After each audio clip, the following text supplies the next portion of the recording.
Uy, Jun! Galing ka ron sa papunta sa tulay, di ba? Anong nangyari? Bakit nagtatakbuhan yung mga nandun sa palengke papunta ron sa tulay? Hindi nga rin ako sigurado, Mang Justin eh. Pero habang nagmamaneho ako kanina, narinig ko yung bulungan ng mga tsismosa. May nakita raw bangkay dun sa tulay parang babae eh. Babae ba?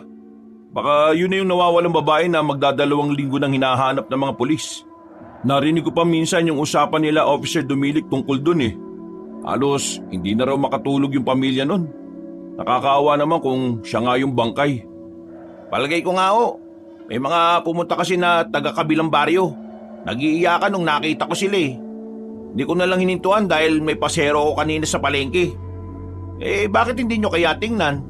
Wala pa naman yata kayong ginagawa dyan sa talyer eh. Yun na nga ang gagawin ko. Tara, samahan mo nga ako. Para hindi naman tayo magmukhang chismoso dating. Hindi naman siguro tayo mapaghihinalaan, Mang Justin. Tara na ho, sakay na ho kayo dito sa tricycle para mabilis tayo. Sige, salamat Jun. Nagtungo na nga ang dalawang lalaki sa sinasabing tulay. Pagkalagpas pa lang nila ng palengke ay kitang-kita na ang mga osyosero't osyosera. Tila gulat na gulat ang mga iyon sa nakikita. May ilang mga nakatakip ng bibig. May takot na takot at ang sinasabi ni Jun kanina na nag-iiyakan na siguradong kaanak ng biktima. Nakipagsiksikan ng Ginoo hanggang sa makapwesto sila sa harang ng tulay. At mula roon ay pinagmasdan nila ang biktima sa ibaba.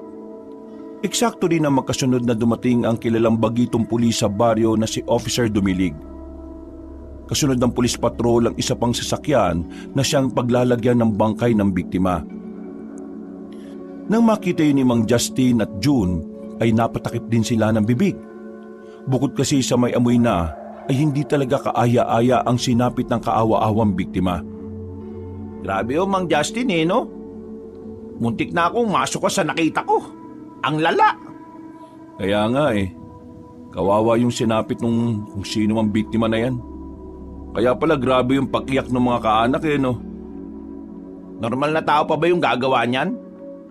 Eh, base sa nakikita ko, hindi. At ang isa pang tanong, hindi rin sigurado kung tao yung gumawa niyan. Ano ang ibig niyong sabihin? Naniniwala ako o sigurado ko na hindi normal na tao ang gumawa niya sa kawawang biktima. Hindi normal na tao? Ibig niyong sabihin eh, parang engkanto, mga laman lupa o diablo? Aswang. Katulad ng sinabi ni Mang Justin, marami rin ang naniniwala sa mga taga-baryo na aswang nga ang pumatay sa biktimang kinilalang si Romana. Nang mailagay na ang bangkay sa likod ng sasakyan, ay sinabihan na ni Officer Dumilig ang mga tao na umalis na. Bumalik na nga si Mang Justin at June sa talyer at doon ipinagpatuloy ang kwentuhan. Sa maghapong yon, ay halos yun lang ang naging topic ng mga tao sa bayan. Sa katunayan kasi, ay noong nakaraang buwan pa talaga may nababalita na tungkol dito. Ilang lugar na kasi ang nagpapakalat na meron nga raw pagala-galang aswang na tila naligaw sa kanilang probinsya. Maraming alam si Mang Justin patungkol sa ganitong bagay, pero nanatili siyang tahimik. Hindi naman kasi lahat ng nakakasalamuhan niya ay naniniwala sa aswang kahit pa nasa probinsya sila. Mas maugong kasi ang tungkol sa kulam, barang, mga engkanto sa kanila kaysa sa aswang.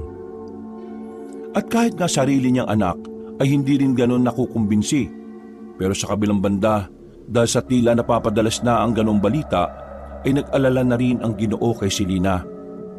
Ang nag-iisa niyang anak na buntis pa naman ngayon. Kaya pagkatapos ng trabaho ay nagpaalam na siya sa among si Boss Kulas kung tawagin. Pagsang-ayon ng Ginoo ay umuwi na siya sa kanila. Pagdating niya sa tulay ay saglit na napatingin ang Ginoo. May nakita siyang tao roon na umaamoy-amoy sa paligid. Hindi niya lang masyadong mamukhaan dahil nakatalikod. Bukod kasi rito ay balot na balot yun. Hoy! Anong ginagawa mo dyan? Tumigil ang nasabing nilalang.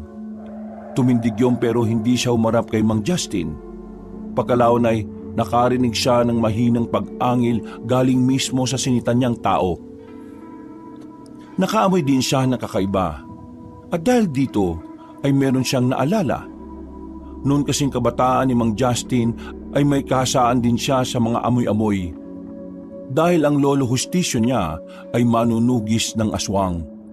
At isa sa mga naturo sa kanya kung paano malamang may aswang sa paligid kapag may kakaibang amoy. Mapanghin na malansa ang amoy. Galing dun sa taong yun. Hoy! Aswang ka no? Siguro ikaw yung pumatay sa bangkay ng babae dito kanina. Hindi na niya natapos ang pagsasalita dahil dali-daling tumakbo palayo ang nasabing nilalang. Hindi na rin niya pinag-aksayahang habulin sapagkat dumaan si June sakay ng tricycle nito at tuminto sa kanya. Mang Justin, ano pong tinitingnan niyo dyan? Iniisip niyo pa ba yung bangkay ng babae kanina? Ha? Oo eh. Nako, mandidiri lang kayo kapag naalala niyo pa yon. Ako nga kapag naalala ko yung itsura niya, nasusuka-suka ako eh. Saka, hayaan na ho natin yun. Nagtirik naman ako sila ng kandila eh. Ayun po sa bandang dulo. Oo nga. Hindi ko lang maiwasang maawa sa mga naiwang kaanak eh. Sana mahuli na yung aswang na yun. Ano? Yung huli niyong sinabi hindi ko masyadong narinig eh. Wala. Huwag mo na lang pansinin yung huli kong sinabi. Ay siya nga pala, pwede bang makisabay sa'yo hanggang sa kanto lang namin?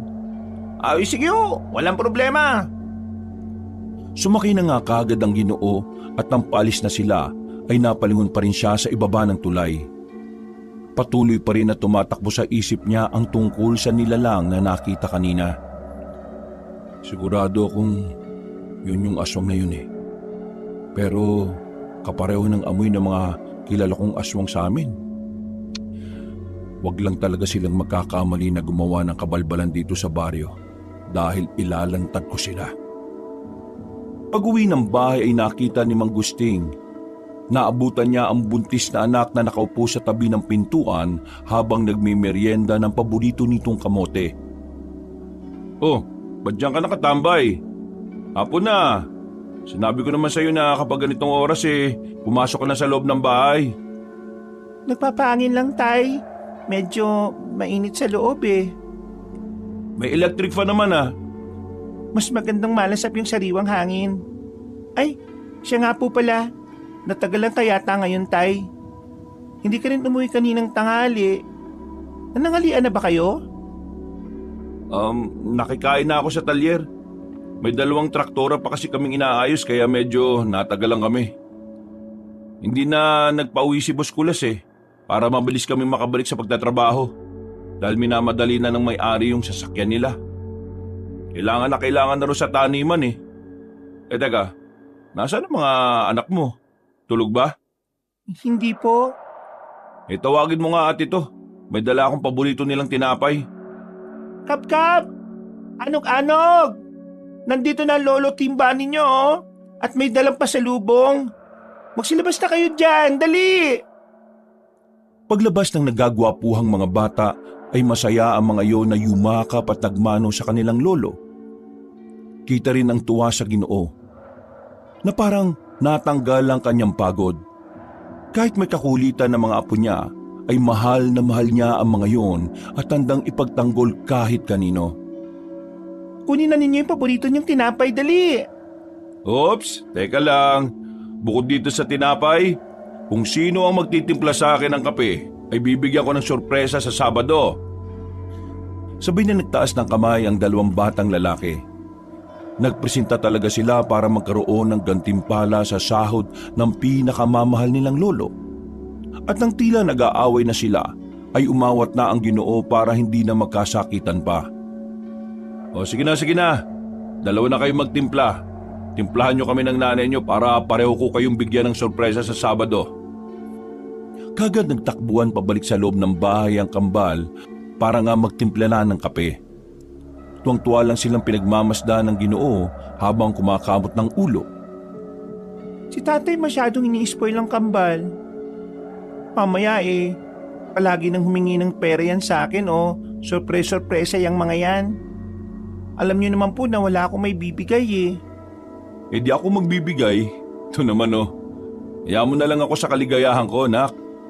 Bahala kayo sa trip nyo, Tay. Siya nga pala.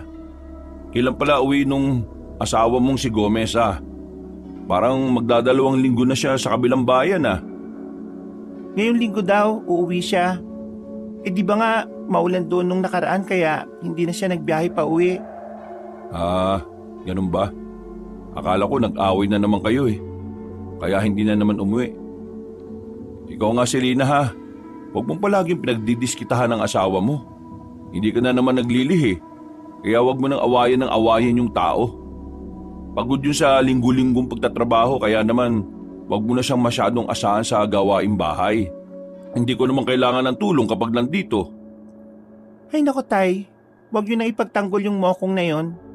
Kaya namimihasa Ayaw ko lang naman na kapag nandito siya, sa halip na tumulong sa akin o sa atin, mas inuuna pa niyang mag-inom-inom ng alak. Ganun talaga.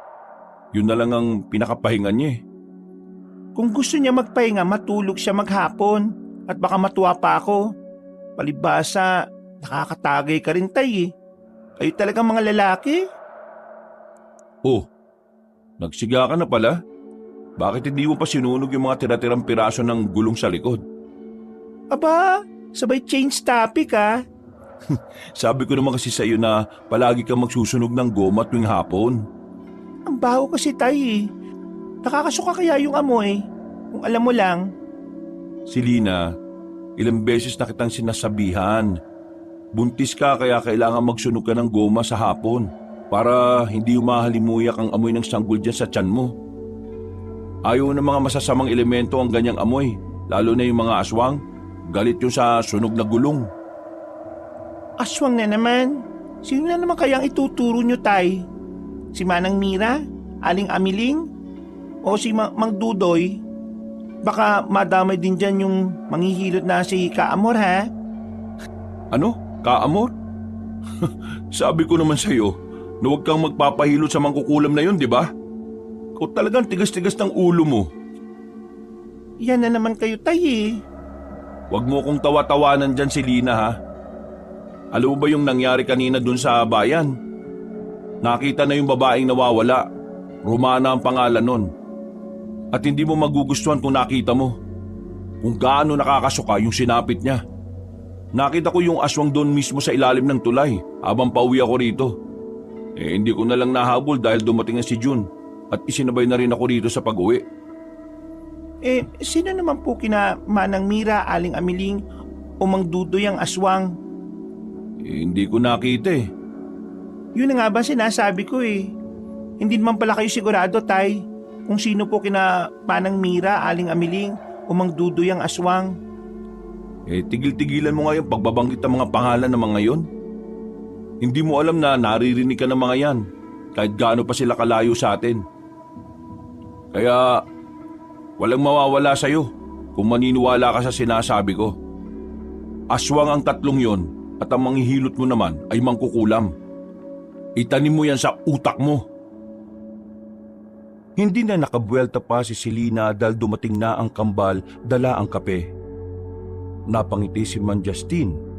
Pagkakuha ng mainit na inumin, ay saka siya dumukot ng barya at iniabot sa mga apo. Naglulundagan naman ang mga yon sa tuwa na bumalik na sa loob ng bahay para maglaro. Saka naman muling bumaling si Mang Justin kay Selena na pangiti-ngiti pa rin. Seryoso niyang pinagmasdan ng anak. Huwag mong gawing laging biro ang sinasabi ko sa iyo Dapat matuto ka sa nangyari sa akin.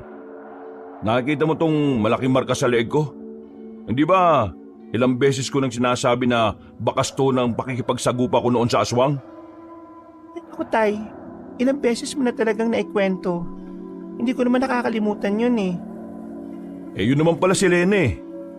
Tandang-tanda mo naman pala Hindi mo pa nga nakakalimutan Kamo. Pero bakit hanggang ngayon, nak? Parang hindi mo mapaniwala ng mga aswang at mangkukulam at iba pang mga masasamang elementong lamang lupa at iba pa. Hindi naman sa hindi naniniwala, Tay. Wala lang pa kasi kaming karanasan katulad nyo. Siguro, maniniwala na lang ako kung sakali mang makakita ako. Mag-ingat ka sa mga hinihiling mo, Selena. May tenga ang lupa at may pakpak ang balita. Kapag narinig ka ng mga masasamang nilalang sa paligid, baka mapagdiskitahan ka pa ng mga yan. Hay nako anak, maana ka sa nanay mong katigas ng bumbunan. Hala ka, tay. Napunta na sa kademonyohan at dinamay pa ang Nanay Esperanza na nananahimik na sa sementeryo. Ewan ko sa'yo. Bahala ka na nga muna dyan. At magsusunog pa ako ng goma. Huwag niyo masyadong damihan ng ilalagay na goma, tay, ah. Makapagluto na nga rin muna ng hapunan natin. Napaismid na lang ang Ginoo bago magsunog ng mga tira-tirang goma. Pagkalaon ay nagtungo siya sa dampa sa tapat ng bahay at sumandal para magpahinga. Habang nagmamasid sa paligid, patuloy pa rin kasing sumasagi sa isip niya ang nakakasukang itsura ng bangkay ni Romana at ang nilalang na nakita niyang sinisiguro niyang isang aswang. Napahawak siya sa liig nang maalala ang pakikipagsagupa sa isang aswang noong kabataan niya. Sinariwa niya ang nangyari noon kung paano namatay ang lolo hustisyo niya dahil sa aswang na kumagat sa kanyang leeg. Napapikit na lang siya dahil ayaw na rin niyang balikan ng mga panahon na yon. Mabilis na lumipas ang oras. Pagsapit ng gabi ay tahimik na naghapunan ang mag-iina kasama si Mang Justin. Nang makumpleto na ni Selena ang mga paghahanda sa lamesa, pinangunahan na ng Ginoo ang panalangin bago nila pagsaluhan ang nasa hapagkainan. Sa ngalan ng Diyos Ama, Diyos Anak, at Diyos Espiritu Santo. Nagpapasalamat po kami muli sa gabing ito dahil kahit mahirap ang buhay ngayon, ay meron pa rin kaming napagsasaluhan sa hapagkainan. Dalangin namin, Diyos Ama, na maging kalakasan namin ng mga pagkain ito na ipinagkaloob mo sa amin. Maging daan ito para malayo kami sa mga sakit at iba pang hindi magandang bagay. Mabusog na po nawa ang bawat isa sa amin. Maraming salamat din sa patuloy na paggabay mo sa pamilya ko, sa aking anak at sa mga apo ko. Sa iyo po ang kapurihan sa pangalan ng Diyos Ama, ng Diyos Anak at ng Diyos Espiritu Santo. Amen. Habang naghahapunan ay nakarinig sila ng tricycle na eksaktong tumigil sa tapat ng kanilang bakuran. Tumayo si Mang Justin at sumilip sa bintana. Nang makita niya si June, kasama si Konsyal Angel at ang tanod na si Lito, ay lumabas muna siya ng bahay. Hinarap niya ang tatlo para kausapin. Magandang gabi, Konsi at paring Lito. Pati na sa iyo, June. Anong sadya niyo? Pasensya na at kumakain kasi kami ng anak ko at mga apo ko eh. Mang Justin, pasensya na at naistorbo po namin yung pag-aapunan nyo. Ito kasing sila Conchi at Kuya Lito eh. Kailangan nila ng armas. Armas? Para saan? Yun o kasing nangyari kanina, yung nakita natin. Dahil doon eh, magro-ronda kami ngayon. Natakot kasi yung mga taga dito sa atin eh. Kaya nag-request ang karamihan na magkaroon ng paglilibot. Yung hinala nyo na aswang ang gumawa, ganun din o ang hinala ng karamihan dito sa baryo. Ah, ganun ba? Bakit sa akin nyo pa naisip na humingi ng armas-armas na yan? Kayo lang naman pong kilala kong may alam pagdating sa mga aswang-aswang eh. At saka, ito rin naman sila Konsi Angel at Kuya Lito rin naman ang nagsabi. Sinamahan ko lang din naman dahil nahihiya sa inyo. Nagboluntaryo na rin kasi ako para ngayong gabi na to. Kayo, baka gusto nyo rin magboluntaryo, Mang Justin. Ay nako, gustuin ko man June, pero alam mo naman buntis ang anak ko. Mahirap nang iwanan sila rito sa bahay kapag gabi. Lalo na ngayon, may nangyari pang insidente dun sa tulay. Mabuti pa pasok muna kayo at tumambay dun sa kubo ko. Kukunin ko lang sa loob ng bahay yung mga ilang gamit ko. Sige ho. Salamat o. Ngumiti rin sina Konsyal Angel at Kuya Lito bago patakbong bumalik sa loob ng bahay si Mang Justin. Nang nasa kusina na, ay tinanong pa siya ni Selena kung anong pakay ng tatlo at sinabi niya lang na may kailangang gamit. Dala ang medyo kalawangin at niluluma ng sandata, lumabas kaagad ang Ginoo ng bahay at nagtungo sa kubo kung saan naroon ang tatlong bisita. Ito lang ang pwede kong maipahiram sa inyo. Yung dalawang luma kong tulos, tanso ang patalim nito. Ang payo ko sa inyo, Bago gamitin mamaya, kiskisan nyo muna ng bawang. Medyo luma na yung hawakan kaya konting ingat na lang ha. Yung sa akin ho. Naalala ko na marunong kang gumamit ng pana. Meron din ako rito at ganoon din ang gawin mo. Yung patalim at bala nito, ikiskis mo sa bawang. Bakit kailangan pang gawin yon, Mang Justin? Parang mas okay nga kung kalawangin para matetano yung mahuhuli naming aswang. Hindi naman uubra sa aswang ang ganon. May kapangyarihan sila ng kadiliman na mabilis magpagaling sa mga sugatan nilang katawan. Kadalasan nga lalo na sa mga malalakas na klase ng aswang, ang bawang, halaman ng talumpunay, asin at iba pang pangontra ang pwede lang makasakit sa kanila na hindi humihilom. Kaya wag na wag niyong kalilimutan ng bilin ko. Magbaon din kayo ng asin bilang panaboy. Mabisang pangontra ang bagay na yon, lalo na kung may basbas at dasal galing sa simbahan. Sige ho, maraming salamat ho, Mang Justin. Hindi na ho kami magtatagal para matapos mo na yung pagkain nyo. O sige, mag-ingat kayo ha. Konsi Angel, Lito at June. Pasensya na ulit sa bala. Wala yon. Ilang saglit pa, pag-alis ng tricycle ay napatingin sa kapaligiran si Mang Justin. Pinakiramdaman niya ang hangin at napansin niyang tila may nagbabadyang ang panganib. Hindi lang ngayong gabi kundi sa mga susunod pa. Pagbalik sa loob ng bahay, ay naupo na siya at muling sinabayan ng anak at mga apo sa pagkain. Mabilis na lumipas ang oras. Pagsapit ng hating gabi, ay hindi tuloy nakatulog ng maayos si Mang Justin. Maraming beses niyang narinig ang kakaibang huni na paligid-ligid hanggang sa makita niyang lumabas ng silid ang buntis na anak.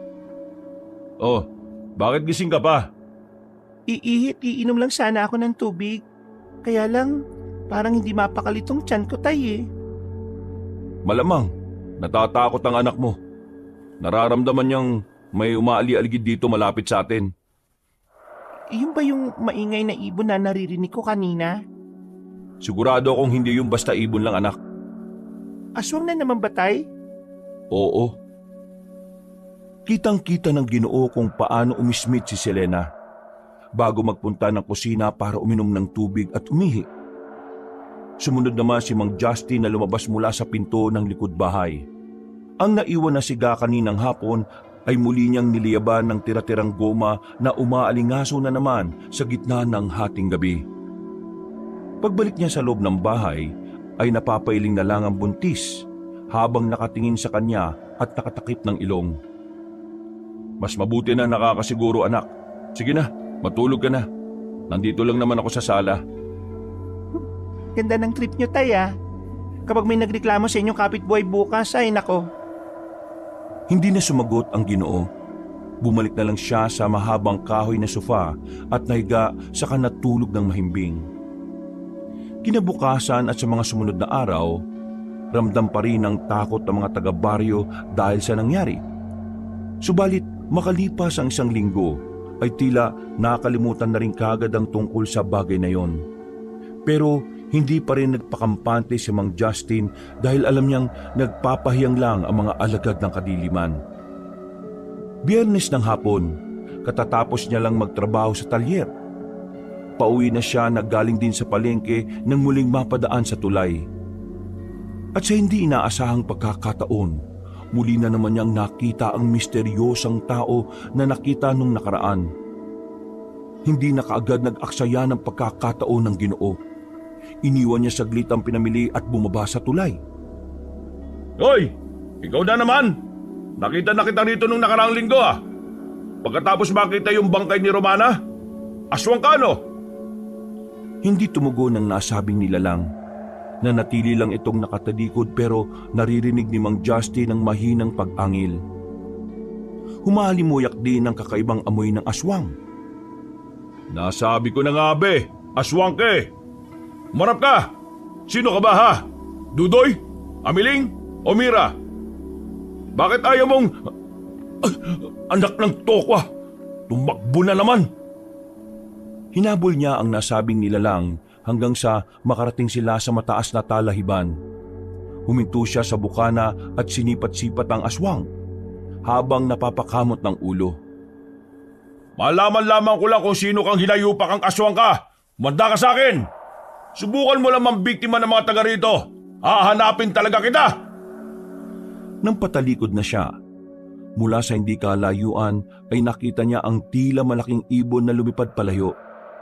Dahil dito ay kumuha siya ng bato at sinubukan niyang puntiryahin. Ang kaso nga lang ay hindi na umabot. Bumalik na lang siya kaagad sa tulay nang makita niya si Mang Dudoy na dinadampot ang supot na iniwan niya. Dali-daling umakyat si Mang Justin at saka sinita ang matandang lalaki, isa sa itinuturing niyang aswang sa kanilang lugar. Ang lakas ng loob niyong kunin yung pinamili ko ah. Hindi ko naman alam na ikaw pala may-ari nito, Justin. Ngayon alam mo na. Tumabi ka nga dyan at dadaan ako. Masyado ko talagang mayabang. Abat, papalag ka ba? Akala mo siguro porket aswang ka, hindi kita lalabanan ha. Yan ka na naman sa kakaaswang mo, Justin eh. Panay ang bintang mo sa amin nila Amiling at Mira.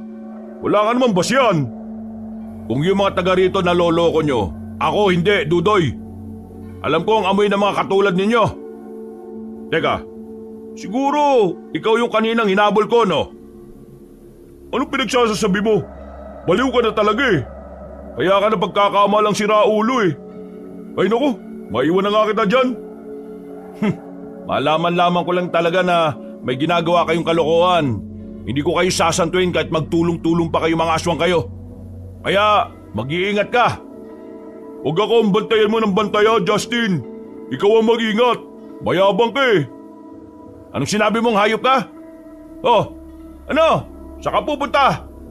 Aswang talaga. Bilis mawala ah. Dahil dito ay nagmadali na ang Ginoo na maglakad pauwi sa kanilang bahay. Pagkabigay niya ng lulutuing ulam ay dumiretso kagad siya sa bakuran at muling nagsiga na may halong goma. Nagreklamo na naman si Selena pati ang kambal dahil sa mabahong amoy, pero pinaliwanagan lang sila na kailangan yon. Makalipas ang ilang minuto, pagkatapos manalangin ay nagsimula na silang maghapunan. Kaya lang ay eksakto naman na biglang nawalan ng kuryente. Sakalang di naalala ni Mang Justin ang usapan kanina sa bayan. Oo nga pala. May nag-anunsyo na kanina ron sa bayan na pansamantalang mawawala ng kuryente ngayon. Naayos kasi yung mga poste at apektado ang area natin. Naku, bakit ngayon nyo lang sinabi, Tay? Hindi bale. May mga gasera naman tayo. Diyan lang kayong lahat sa upuan. Kukunin ko lang sa bodega ko yung mga gasera. Kabkab, ano-ganog, bantayan yung nanay nyo ha. Pagtango ng kambal ay lumabas kagad si Mang Justin at dumiretso sa maliit nilang bodega sa likod ng bahay. Marami kasing nakatagong gasera roon si Mang Justin na nakareserba lang sa mga ganoong pagkakataon. Kumuha siya ng 3 at pagbalik sa loob ng bahay ay sinindihan niya na to isa-isa. Nag-iwan siya sa altar sa sala, sa kwarto at panghuli ay sa pagkainan na nilapag sa gitna ng mesa. Habang kumakain ng mag-iina, si Mang Justin naman ay nagsasara at nakakandado muna ng mga bintana. Hinawin niya rin kaagad ang kortina paloob at pagkatapos ay saka niya nilakang pinto. Saka bumalik sa pagkainan.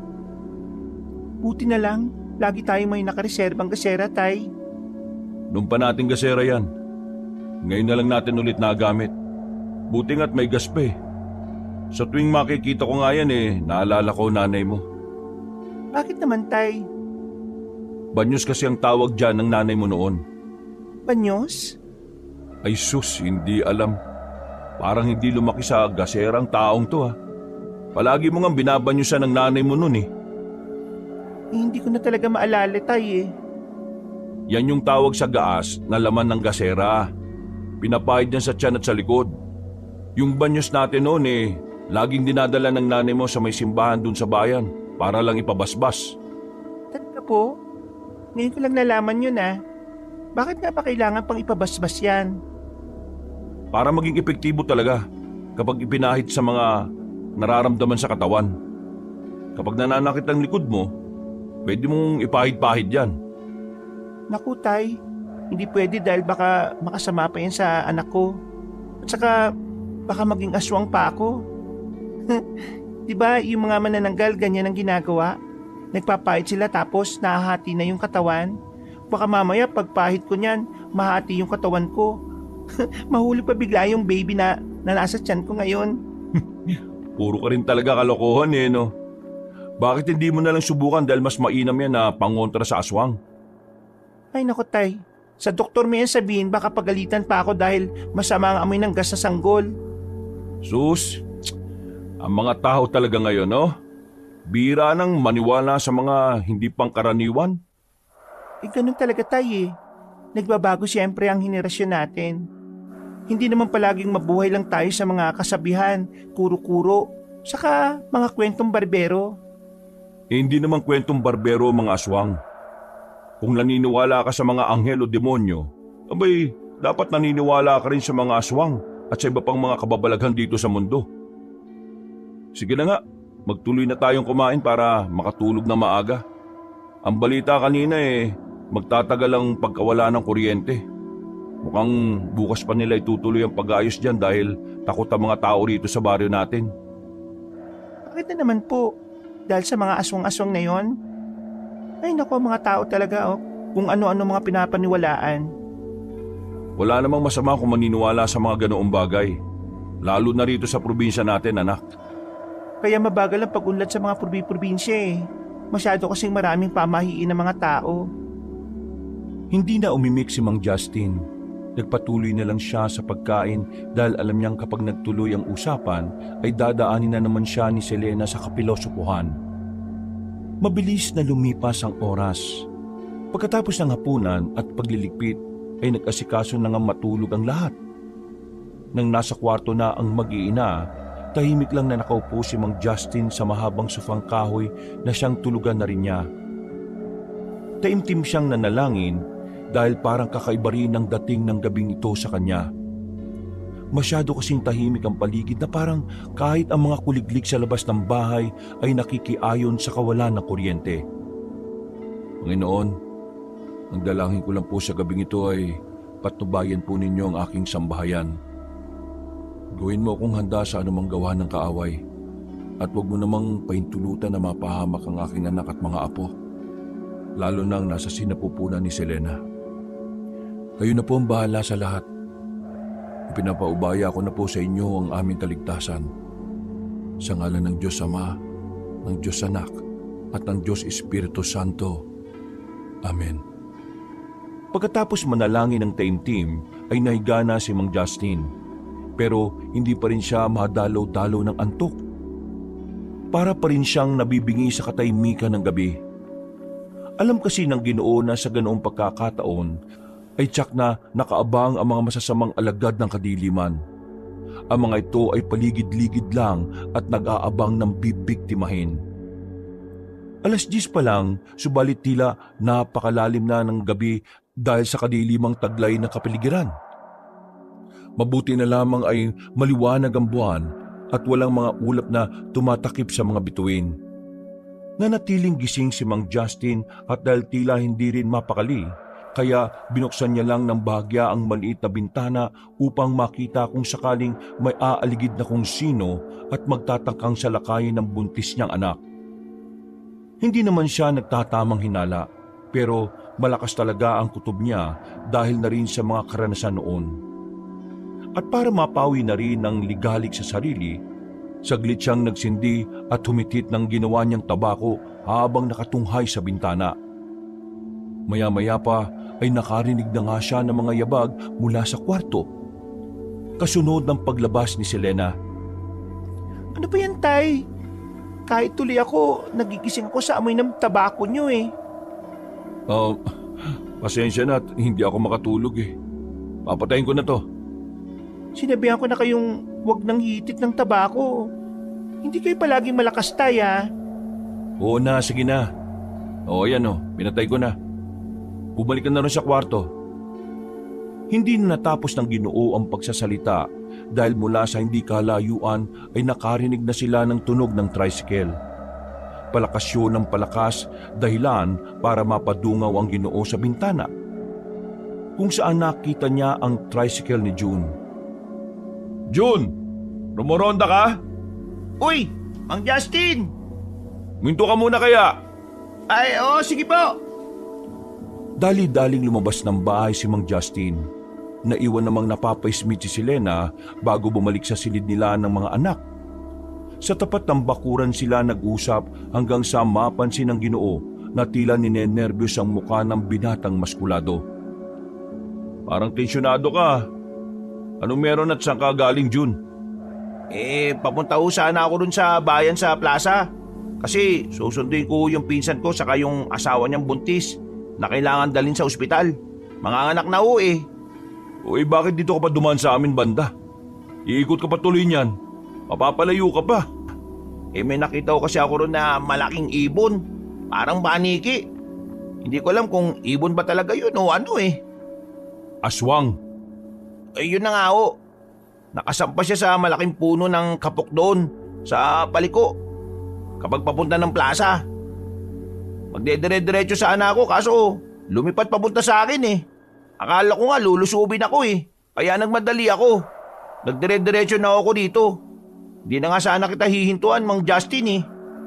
Di ba may binigay ako sa iyong pana? Saka nagdala ka ba ng asin? Hindi ko nga nadala sa pagmamadali na rin eh.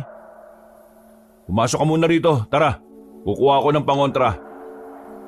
Nagmadali na nga silang pumasok sa loob ng bahay at kumuha na si Mang Justin ng asin na may dinikdik na bawang. Binalot niya to sa supot. Pagkatapos ay kinuha niya ang malaki pero kalawanging bolo para ipagamit sa binatang maskulado. Natuwa naman si June at kahit papaano ay nawala ang takot sa mukha nito. Kapag sinundan ka pa rin, gamitin mo yung asin na may dinikdik na bawang. At huwag ka magpapakita ng takot dahil naamoy ng mga hinayupak na aswang yon. Gusto man sana kitang samahan. Kaso alam mo rin naman na hindi ko po pwedeng iwan ang anak ko at ang mga apo ko dito. Lalo na sa ganitong sitwasyon. Oo, naiintindihan ko naman ho. O sige na, magmadali ka na. Dahil baka naghihintay na yung pinsan mo at yung asawa niyang buntis. Sige ho, salamat talaga Mang Justin. O sige. Magsipag-ingat kayo sa biyahe ha. Naglilipa na pa naman ang mga alagad ng kadiliman kapag ganito masyadong madilim ang paligid. Pag-alis ng tricycle ay nilak na kagad ni Mang Justin ang kawayan nilang gate. Papasok na sana siya nang makita ang malaking ibon na sinasabi ni June.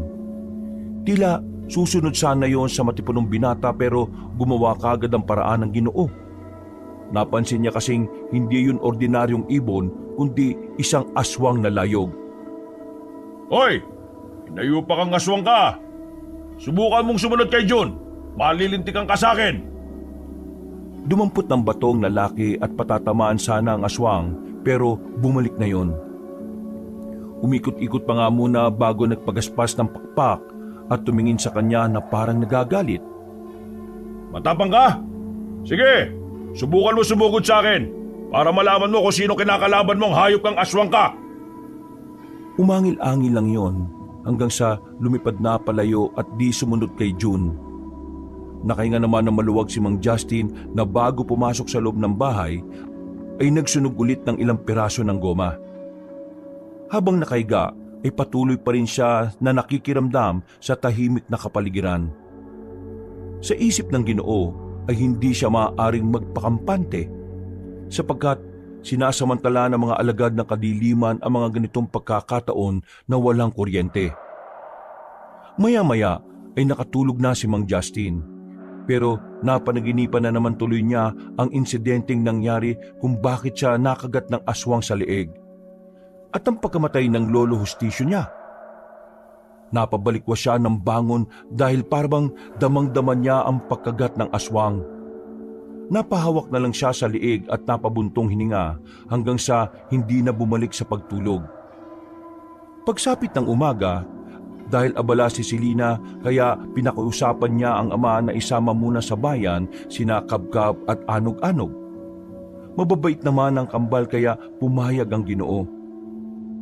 Pagkatapos ng trabaho ay dinala ni Mang Justin ang mga apo sa parke para maipasyal na rin.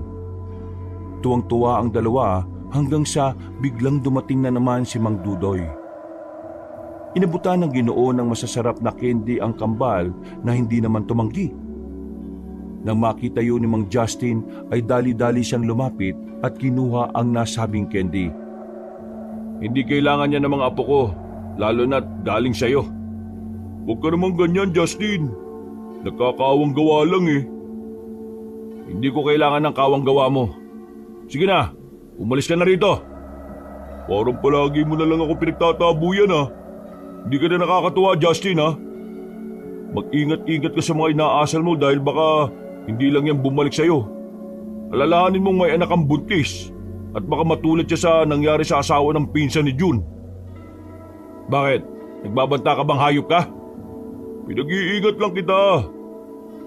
Ikaw ang mag-ingat, gago. Subukan mo lang kantin si Selena at ang apo ko sa sinapupunan niya. Ako mismo ang maghatid sa iyo sa impyerno. Hindi na umimik ang matabang lalaki. Naglakad na lang yun palayo hanggang sa mawala na sa paningin ng maglololo. At dahil sa nangyari ay umalis na sila sa parke. Naiisip kasi ni Mang Justin kung ano na ang nangyari sa asawa ng pinsan ni June, na isinugod nga kagabi sa ospital. Nang mapadaan sila sa palengke, eksaktong yun din ang usapan sa tricyclean. Doon niya nalaman na namatay nga ang sanggol ng buntis, kaya tila alam niya na kung ano ang dahilan nito. Mukhang nadali nung aswang na layog yun ha. Teka, nasa na kaya si June? Mas malilinawan ko kapag nakausap ko na siya. Malamang, nandun pa yun sa ospital. Pagkatapos nilang mamili sa palengke, ay umuwi na kagad sila sa bahay. Hindi na rin muna sinabi ng Ginoo sa anak niya ang nangyari dahil ayaw niyang matakot yon. Habang nagluluto ng hapunan ay nagsunog na lang siya ulit ng tira-tirang goma bilang pangontra. At habang nasa kubo ay naganda siya ng mga pwedeng panlaban kung sakaling may makapasok na aswang sa kanilang bakuran. Nagtungo ang Ginoo sa bodega at sa tagal ng panahon ay muli niyang inilabas ang pinakatatagong buntot pagi. Ito ang isa sa madalas na gamitin noon ni Lolo Justicio bilang panlaban sa mga aswang at iba pang alagad ng kadiliman. Tinesting niyang iwasiwas ang nasabing bagay at paglagitik nito sa sahig ay napangisi siya. Marunong pa pala akong magwasiwas nito. Umandaan lang talaga ang nagtatangkang pumasok dito sa bakuran namin. Nang maihanda na nga ang sandata ay pumasok na siya ulit sa loob ng bahay. Nagtawag na rin kasi si Selena dahil maghahapunan na. Masaya nilang pinagsaluhan ang mga nasa hapagkainan kahit naggasera lang ang nagsisilbi nilang liwanag. Sa susunod na araw pa raw kasi magkakaroon ng supply ng kuryente, kaya tiyaga-tiyaga muna ang mag-anak. At mabilis na lumipas ang oras, pasado 12:00 ng hating gabi. Hindi na naman nakatulog si Mang Justin. Paulit-ulit kasing nagre-rema sa utak niya ang sinabi kanina ni Mang Dudoy sa kanya sa parke. Parang palagi mo na lang ako pinagtatabuyan ha. Hindi ka na nakakatuwa, Justin ha. Mag-ingat-ingat ka sa mga inaasal mo dahil baka hindi lang yan bumalik sa'yo. Alalahanin mo may anak kang buntis. Baka matulad siya sa nangyari sa asawa ng pinsan June.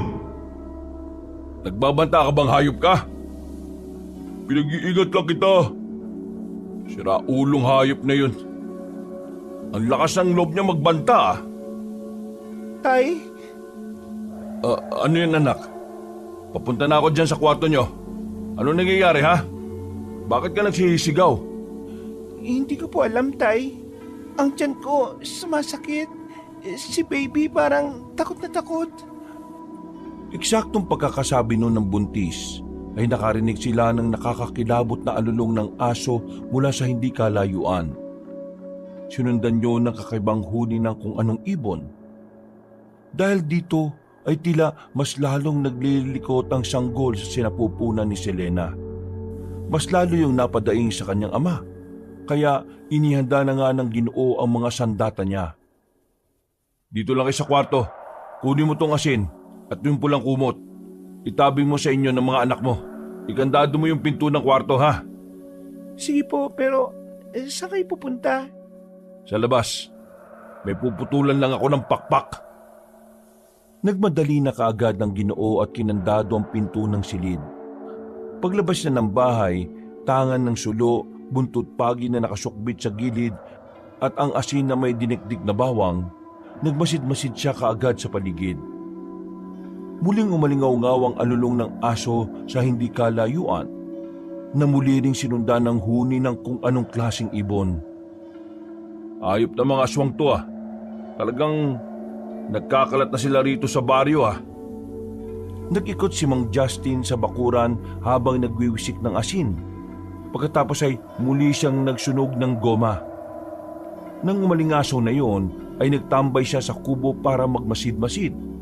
Nanatiling alerto ang Ginoo hanggang sa hindi niya namalayang nakaidlip na pala siya. Nagising lang siya nang makarinig ng sigaw mula sa loob ng kanilang bahay. Napabalikwas siya ng bangon dahil sa lakas ng sigaw ni Selena. Pati kinakabkab at anog-anog. Halos madapa-dapa pa siya sa sobrang pag-aalala. Nakita niya kasing nakabukas na ang pinto ng kanilang bahay. Inihanda niya kagad ang tulos at buntot pagi. Subalit, pagdating niya sa pintuan ng silid ng anak niya, ay nagimbal siya sa nakita. Pare-pareho ng duguan sina Selena, Kabkab at Anong-Anong. Dilat ang mga mata ng tatlo at wala ng buhay. Mas lalong nanlaki ang mga mata niya dahil bulwak ang tiyan ng kanyang anak. At isang nilalang ang humahalukay sa laman loob kasama ang sanggol na naroon. Diyos ko po! Walang iya ka! Anong ginawa mo sa anak ko at mga apo ko? Ayop kang aswang ka! Ngumiti lang ang nasabing aswang na parang nanlilibak. Sinubukan niya itong atakihin pero tumalo na yon ng mataas hanggang sa mabuwal ang bubungan ng silid. Nang nasa bubungan na ay tumingin ito sa kanya. Ang mga mata nito ay namumula at parabang nagliliyab at ang mga ngiti nito ay hindi maipinta ang kasiyahan. Walang ano-ano, ibinukan nito ang matatayog na mga pakpak saka lumipad papalayo. Naglagpakan pa sa mukha ni Mang Justin ang dugo at ilang piraso ng laman loob galing mismo sa tiyan ng namatay na anak. Demonyo ka! Bumalik ka rito, aswang ka! Hindi ka makakawala sa akin! Papatayin kita! Papatayin kita! Tay! Tay, gising tay! Gising po! Nananaginip yata kayo na masama, tay! Napabalikwas ng bangon si Mang Justin at tumambad sa kanyang paningin si Selena. Kitang-kita sa mukha ng buntis ang pag-aalala. Paglibot ng Ginoo ng tingin ay sa kanya lang namalaya na umaga na pala. Pinabangungot po yata kayo, tay. Oo nga anak, anong oras na pala? Mag-alas 8 na po ng umaga. Nakatulog pala ako rito sa kubo. Kaya nga po ang tagal ko rin pong naghintay sa inyo hanggang sa nakatulog na rin po ako.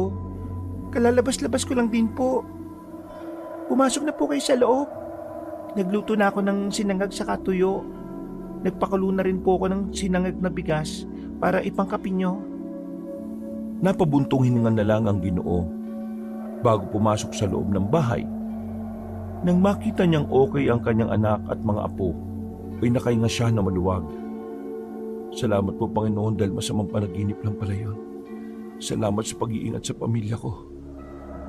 Pagkatapos mag-almusal ay nagtungo na nga ang Ginoo sa bayan para magtrabaho. Dahil sa masamang panaginip ay hindi tuloy siya nakapagtrabaho ng maayos. Pero sinikap niyang hindi madistract. Pagsapit ng hapon, nang pauwi na ay dumaan ulit siya sa palengke at namili ng para sa hapunan nila. Habang naglalakad sa tulay ay napatingin ulit siya sa ibaba. Umaasa na naman siyang makikita ang estranghero roon pero bigo siya. Sa halip ay si June ang nakita niya sakay ang tricycle nito. Mabuti na lang ay walang pasaherong binatang maskulado kaya pinaangkas na siya nito. Saka sila nag-usap ng masinsinan. Kumusta na pala yung asawa ng pinsan mo? Parang hindi ko kayo nakita maghapon kahapon ah. Eto nga pabalik na ako sa bahay ng pinsan ko.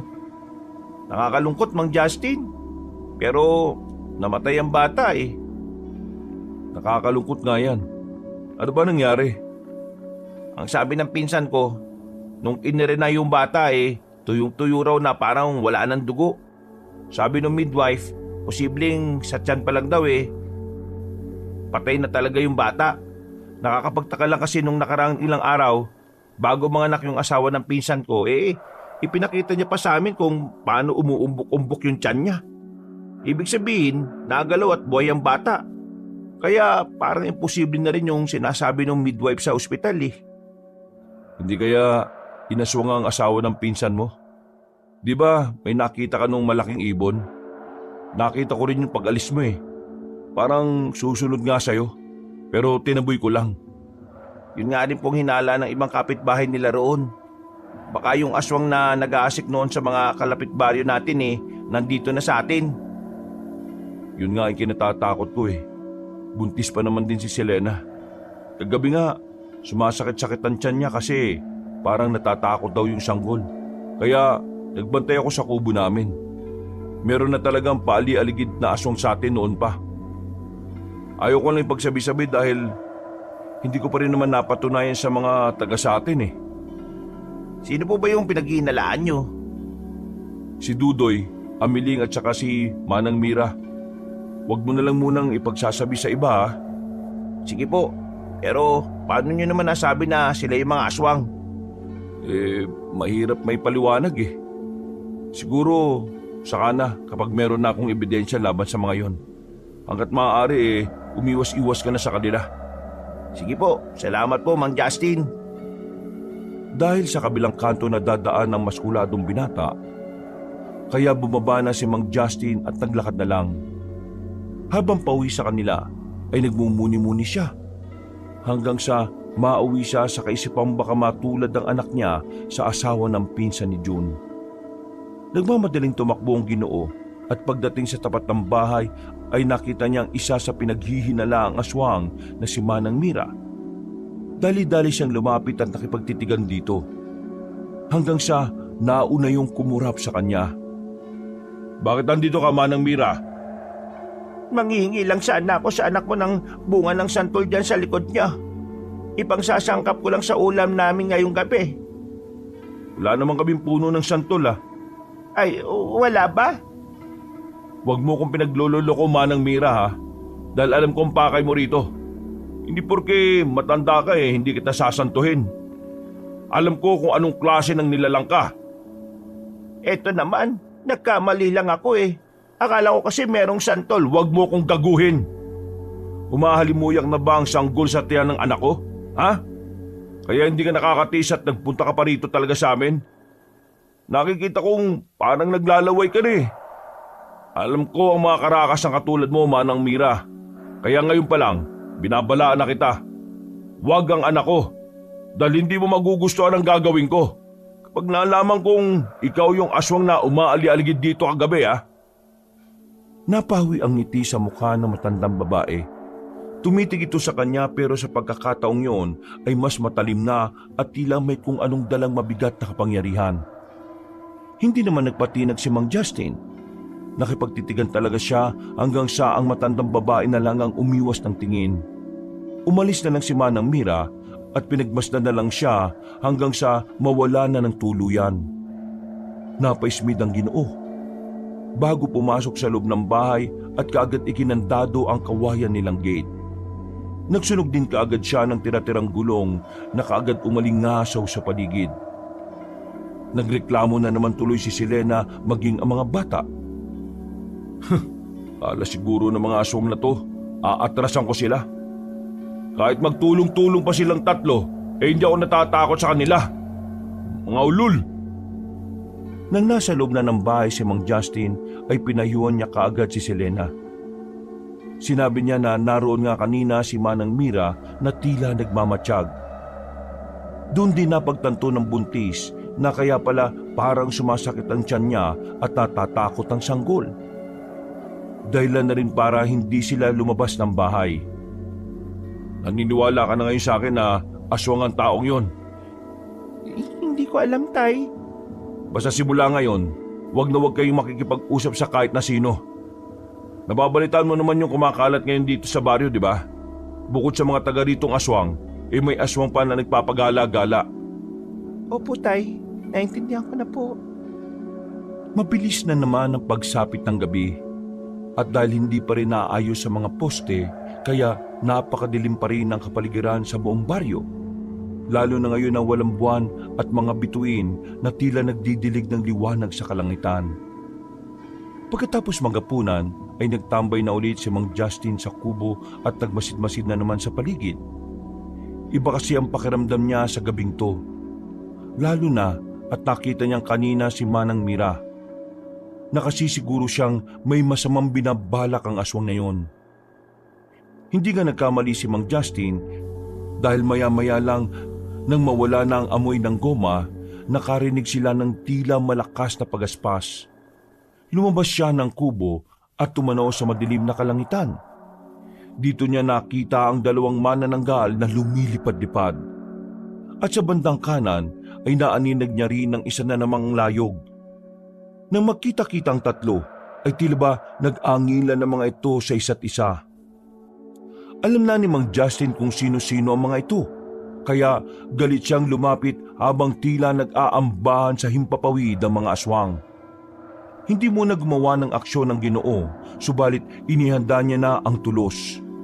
Hinawakan niya na rin ng mahigpit ang buntot pagi habang nakamasid sa mga mangyayari. Mukhang mag-aaway-away pa itong mga hinayupak na to ah. Sige lang, magpatayan kayong mga aswang kayo. Tama nga ang inhala niya dahil nagkampayan ng mga pakpak ang mga aswang na parang tinataboy ang isa't isa. Kitang-kita niya rin kung paanong nagkalmutan ng dalawang manananggal na sina Aling Amiling at Manang Mira. Sa likod naman nila ang aswang layog na si Mang Dudoy na sumusundot-sundot sa pag-atake. Napapiling-iling na lang siya habang pinagmamasdan ng tatlong aswang. Hindi niya rin kasi alam kung matatawa ba siya sa nangyayari. Ito rin kasi ang unang pagkakataon niya na makakita ng ganitong klaseng eksena. Kadalasan kasi, lalo na nung kabataan niya, ang mga aswang ay magkakasamang sumusugod at kinakalaban ng kanyang lolo hustisyo. Inihanda niya lang ang sarili dahil kung baka sakaling may lumapag sa kanilang bakuran, siguradong hindi niya ito palalampasin. Hindi din siya napapansin ng mga yon dahil nagbanyo siya ng buong katawan kanina. Nanatili siyang nagmatsyag sa tatlong aswang. Mahinang gumagaralgal ang aswang na layog. Sumigunda ang dalawang manananggal hanggang sa palakas na ng palakas ang kanilang ingay. Dahil dito ay biglang may asong umalulong mula sa hindi kalayuan. Napatingin ang tatlong halimaw sa pinanggalingan ng ingay. Kahit si Mang Justin ay napatingin din dahil may napansin siyang kakaiba. Anong meron sa banda ron? Hanggang sa unti-unti nang nagpakita ang tatlo pang nagliliparang aswang. Kasing laki rin ito ng dalawang manananggal at isa pang aswang layog. Ang kaibahan lang ay para itong taong uwak. Namumula mga mata at naglalabas ng kakaibang huni na medyo masakit sa tenga. Anong isang yun? Parang abwak. Natigilan na siya at napasilong sa kubo dahil inatake nga ng abwak ang tatlong aswang. Nakisali ito sa gulo hanggang sa magkalabo-labo na sila. Tumindi ang ingay ng mga aswang sa itaas ng bakuran ni Mang Justin. Hanggang sa marinig niya ang boses ni Selena sa loob ng bahay na sumisigaw-sigaw na. Dahil dito ay nakisali na rin siya sa mga nakakagulong mga aswang. Magago kayo mga aswang kayo! Dito pa kayo sa bakuran ko nagkakagulo ah! Sabay-sabay na napatingin kay Mang Justin ang apat na aswang na nagkakampayan ng mga pakpak. At dahil dito ay naalarma ang mga yon lalo na nang makita ang hawak niyang tulos na may tansong patalim at buntot pagi. Si Mang Dudoy na nasa anyong aswang layog ay lumipad pa kanan para makapagtago sa mga kapunuang naroon. Pero hindi niya ito hinayaang makatakas. Kagad niyang pinuntirya ng tulos ang nasabing halimaw. Buong puwersa niyang inihagis ang bagay na hawak na mabilis namang tumama sa kanang pakpak ng target. Napaungol naman si Mang Dudoy habang umiiktad-iktad palayo sa kanila. Hindi na siya sinundan ni Mang Justin dahil hindi pa rin nag-aalisa ng 2 manananggal at ang isang abwak na bago sa kanyang paningin. Ano? Mga hayop kayo, mga aswang kayo. Hindi pa kayo magsialis eh. Galit na nagkakampay-kampay ng mga pakpakang 2 manananggal bago umalis. Nanatili naman ang abwak na tila matapang kaysa sa 3 aswang. Nakipagtitigan pa ito kay Mang Justin kaya muling nagsisigaw sa galit ang Ginoo habang nagmumura-mura na rin. At dahil tila hindi natitinag ang abwak, kaya kinuha pa ni Mang Justin ang isa pang tulos at pupuntiryahin pa sana ito. Ang kaso lang, malakas itong nagkampay ng pakpak kasunod ng paghuni ng matinis. Nabalot ng alikabok ang paligid kaya dali-daling nagtakip ng mga mata ang Ginoo at sumilong sa kubo. Siniguro niyang hindi siya madadagit ng abwak. At nang mawala ng alikabok ay muli siyang lumabas. Nagmasid-masid sa palibot ng bakuran pero wala nang nasabing aswang. Makakampante na sana siya kaya lang ay muli niyang narinig ang sigaw ni Selena mula sa loob ng bahay. Tay! Tay! May tao yata sa bubong! Habang sumisigaw-sigaw ang buntis, ay naririnig na rin ang iyakan ni Kabkab at Anog-Anog. Dahil dito ay nagmamadali si Mang Justin. Patakbo siyang nagtungo sa kanilang bahay hanggang sa makita niya sa bubungan ng abwak. Tumindig yun at muling tumingin sa kanya. Nanlilisik ang namumulang mga mata na tila nanlilibak. Bigla ring umalingasaw ang amoy nito dahilan para matandaan niya kung sino ang aswang. Ikaw yung aswang na yun, no? Doon sa tulay. Ikaw yung pumatay kay Romana. Ayup ka talaga. Nakakabinging huni lang ang pinakawalan nito.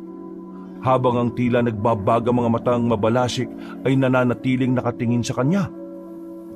Sa inis ni Mang Justin ay pinuntiryan niya ito ng tulos pero hindi tumama. Hindi pa rin siya nakontento dahil galit niyang iwinasiwas ang buntot pagi. Tila ba hinahamon niya ang aswang na nasa bubungan? Ano? Sige! Sumugod ka! Akong harapin mo! Takot ka palang gago ka eh. Sige! Titigan mo ako at tandaan mo tong mukha na to, animal ka! Akala niyo masisindak niyo kung mga aswang kayo? Mga hayop kayo? Dumampot pa si Mang Justin ng bato. Pinaulanan ng aswang hanggang sa hindi na rin ito nakatiis na lumipad palayo. Nang masiguro ng ligtas na ang mag-anak, ay dali-dali siyang pumasok sa loob ng bahay. Naabutan niya sa kwarto si Selena na umiiyak habang yakap-yakap ang kambal. Ano yung naririnig namin, Tay? May parang naglalakad pa sa bubungan. Yung anak ko na nasa tiyan ko, ramdam na ramdam ko yung takot eh. Umalis na yung mga aswang. Hindi na tayo gagambalain ng mga yon, anak. Sinisiguro ko sa iyo yon. Natatakot ako, Tay. Baka kung anong gawin nila sa baby ko. Makinig kang mabuti sa akin, Selena. Hindi mo sila dapat katakutan. Dahil kapag mas lalo mong pinairal ang takot, mas lalo silang mahuhumaling sa iyo at sa anak mo. Huwag kang mag-alala dahil hindi ko kayo pababayaan. Basta makinig ka lang din sa akin, anak. Naniniwala na ako, Tay. Totoo pala talaga ang mga aswang. O sige na, tama na. Dahil hindi na babalik ang mga yon. Niyakap na lang ni Mang Justin ang anak at ang mga apo hanggang huminahon ang mga yon. Pagkalaon ay muling nakatulog ang kambal kaya binuota ng Ginoo ang higaan at saka sila nilagay dito. Hindi rin kagad nakatulog si Selena. Nagkwentuhan pa sila patungkol sa mga aswang. At sa unang pagkakataon ay sinabi nga ng Ginoo ang nangyari noon kung bakit naman ang mga magulang niya pati si Lolo Hosticio. Ito nga ay dahil sa pakikipagsagupan nila noon sa mga aswang. Marami pa silang napagkwentuhan hanggang sa mauwi sila sa sanggol na nasa sinapupunan ng buntis. Ang totoo po niyan, Tay. Nagising lang talaga ako dahil sa tiyan ko. Yung anak ko kasi hindi siya mapakali. Parang siya yung takot at nararamdaman ko talaga yon. Ganun talaga ang mga sanggol sa tiyan, Selena. Mas nararamdaman nila ang panganib. Ito ang isa sa mga hiwaga na hindi nasasagot kahit kailanman ng siyensya. Sadyang kaloob nito ng Diyos. Yun nga po eh. Salamat din po sa pagbabantay niyo sa amin ng mga anak ko. Sana noon pa ako naniwala sa inyo, Tay. Ang mahalaga naniniwala ka na sa akin ngayon. Magbabago ng pananaw mo. Mas magiging alerto ka na. Hindi ka tulad doon. Kaya nga po. O sige na anak, matulog ka na. Matutulog na rin ako maya-maya. 4:00 na rin naman ng madaling araw. Salamat po. Magpahinga na rin po kayo maya-maya. Pagkatapos ng pag-uusap nila, bumalik na sa sala si Mang Justin at nahiga sa sufang kahoy. Nang makarinig siya ng tilaok ng manok ay doon na siya naging kampante. Ipinikit niya ang mga mata hanggang sa anuri na ng antok ang kanyang diwa. Kinabukasan ay tila bumalik sa normal ang lahat. Habang nagkakape si Mang Justin, nagwawalis naman sa bakuran si Selena at ang kambal ay naglalaro-laro rin sa kubo. Habang abala ang lahat, ay narinig nila ang tunog ng tricycle. Napatingin ang Ginoo sa labas at nakita nga niya ang nasabing sasakyan na minamaneho ni June. Huminto yun kaya nilapitan niya kaagad. Magandang umaga, June. Anong balita pala dun sa asawa ng pinsan mo? Ayos naman, Mang Justin. Natanggap na nila. Nailibig na rin yung sanggol. Ayaw na rin kasi nilang patagalin pa eh. Mabuti naman. Condolence ulit sa kanila ha. Salamat ho. Ay, siya nga ho pala. Alam niyo na ba yung balita, Mang Justin? Balita saan? Hindi pa kasi ako nalabas ng bahay eh. Hindi rin ako pupunta sa talyer ngayon dahil wala namang gawa. Ano bang balita yan? Si Mang Dudoy daw ho, patay na. Ha? Paano? Hindi ko rin ho alam ang eksaktong nangyari eh. Pero ang naririnig kong sabi-sabi ng mga chismosa ron, na-aksidente raw kagabi. Tapos, kani-kanina lang nakita. Kaya nga ako umikot dito kasi maraming tao ron sa plaza kanina eh. Yung sasakyan ni Officer Dumilig, nakaharang dun sa eskinita. Di ba, sabi nyo, isa sa mga pinaghihinalaan yung aswang yung taong yon? Aksidente lang kaya yun nangyari? Ang totoo niyan, hindi ko rin alam eh. Gusto nyo, puntahan natin? Nandun pa rin ho yung bangkay nun, malamang. Tara na ho, sakay na ho kayo. Dali-dali ngang sumakay ang Ginoo sa tricycle. Sinabi na lang din niya kay Selena na may pupuntahan lang sila saglit at babalik na lang din. Pagdating nila sa bahay ni Mang Dudoy, ay naabutan nila ang iilang tao na nakikiusyoso. Nandun din sa malapit ang police car ni Officer Dumilig. At habang abala ang nasabing pulis, ay pasimpleng pumasok sa loob ng bakuran si Mang Justin. Pagdating doon, ay nakita niya ang nagkalat na dugo sa loob ng bahay ng biktima. Nakaharang na ang ilang opisyal ng baryo, kaya hindi na nakapasok ang dalawa. Pero nakita naman ni Mang Justin ang tulos na ginamit niya.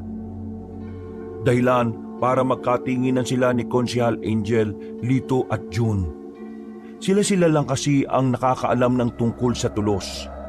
Nang makuha na ang bangkay ni Mang Dudoy, ay palihim na nag-usap ang apat patungkol sa nangyari. Konsehal Angel, Kuya Lito, hindi po ba yung tulos na nakasaksak dun sa likod ni Mang Dudoy yung tulos na binigay sa inyo ni Mang Justin? May kinalaban po ba kayo sa pagkamatay niya? June, ang totoo niyan, ako may gawa nun. Pinatay niyo po si Mang Dudoy? Oo, isa siya sa 4 na aswang na sumalakay sa bahay. Pinuntiryan nila ang anak ko, kaya wala akong napagpilian kundi labanan sila. Natamaan ko siya kagabi ng tulos sa pakpak, tapos hindi ko na siya nakita hanggang kanina na wala na siyang buhay. Isinalaysay din ng Ginoo ang tungkol sa 2 pang aswang na sina Aling Amiling at Manang Mira. Pero pinakiusapan niya sina Konsehal Angel at Lito na wag munang ipagkakalat ang tungkol sa bagay na yon dahil hindi naman sila sigurado. Nasiguro niya lang kasi na aswang nga si Mang Dudoy matapos itong mapuntirya at mamatay. Inilahad niya rin ang tungkol sa pang-4 na aswang na hindi niya pa matukoy kung sino. Kaya pinaalerto niya rin ang mga kausap na maganda dahil may hindi nakikilalang aswang na tila naligaw sa kanilang baryo. Meron pa silang naisip na plano, mapatunayan din na aswang sina Aling Amiling at Manang Mira. Nang sa ganon ay mapaalis na ang mga ito sa kanilang lugar o mabigyan ng karampatang parusa. Pagkatapos ng pag-uusap ay nagdesisyon na silang maghiwa-hiwalay at panatilihin munang lihim ang lahat. Habang pauwi si Mang Justin ay aksidente naman niyang nakasalubong si Manang Mira mula sa kung saan. Tumingin sa kanya ang matandang babae at gumiti. Siya naman ay hindi kumibo pero nakipagtitigan siya rito hanggang sa pareho na silang nag-iwasan ng tingin. Kumusta naman pala ang anak mong si Selena? Bakit di mo sagutin ang sarili mong tanong? Galing ka na sa bahay namin kanina madaling araw, di ba? Mapagbiro ka talaga. Paano naman ako pupunta sa inyo ng madaling araw? Huwag mo na akong pinagluloko, Manang. Alam kong isa ka sa mga manananggal na nagpunta sa bahay kagabi. Alam kong balak mo rin kainin ng sanggol sa tiyan ng anak ko. Pero subukan nyo lang ulit na tumungtong sa bakurang ko. Sinisiguro kong itutulad ko kayo kay Dudoy. Alam kong nabalitaan nyo nang nangyari sa hayop na aswang layog na yon. Isusunod ko na kayo sa damuhong yon na nagtangka kagabi sa anak ko. Umayos ka sa pag-akusa mo, Justin. Sige lang, paniwalain mo ang sarili mo sa kasinungalingan. Pero wag na wag mong kakalimutan ang mga sinabi ko dahil hindi ko kayo sasantuin lahat. Pagkasabing yun ay naglakad na siya ng mabilis. Pero hindi niya inaasahan ang sumunod na nangyari. Umatake kasi sa likuran niya ang matandang babae. Mabuti na lang ay mabilis na gumana ang reflexes niya. Naiwasan niya ang paggampas ni Manang Mira at dali-dali siyang umatras. Gago ka, matanda ka! Hindi ako kasing tanga ni Dudoy, Justin. Kung madali mo siyang napatay, hindi mo magagawa sa akin yon. Tumanda na ako lahat-lahat pero wala pang nakabuko sa pagiging manananggal ko. Kahit ngayong may araw pa, kayang-kaya kitang patayin. At kapag nagawa ko yon, saka ko aaswangin ang buntis mong anak at bibiyakin ko ang tiyan niya at kakainin ko ang sariwang sanggol. Nanlisik ang mga mata ng matandang babae. Kasunod ng paglawit ng mga pangil niya, ilalabas niya sana ang sinumpaang langis. Para ipahid sa mga kamay pero nagulat na lang siya nang biglang sumulpot si June. Kasunod ni Konsehal Angel at ang tanod na si Lito. Hindi inasaan ni Manang Mira ang pangyayaring ito na isa sa napag-usapang plano kanina ng apat.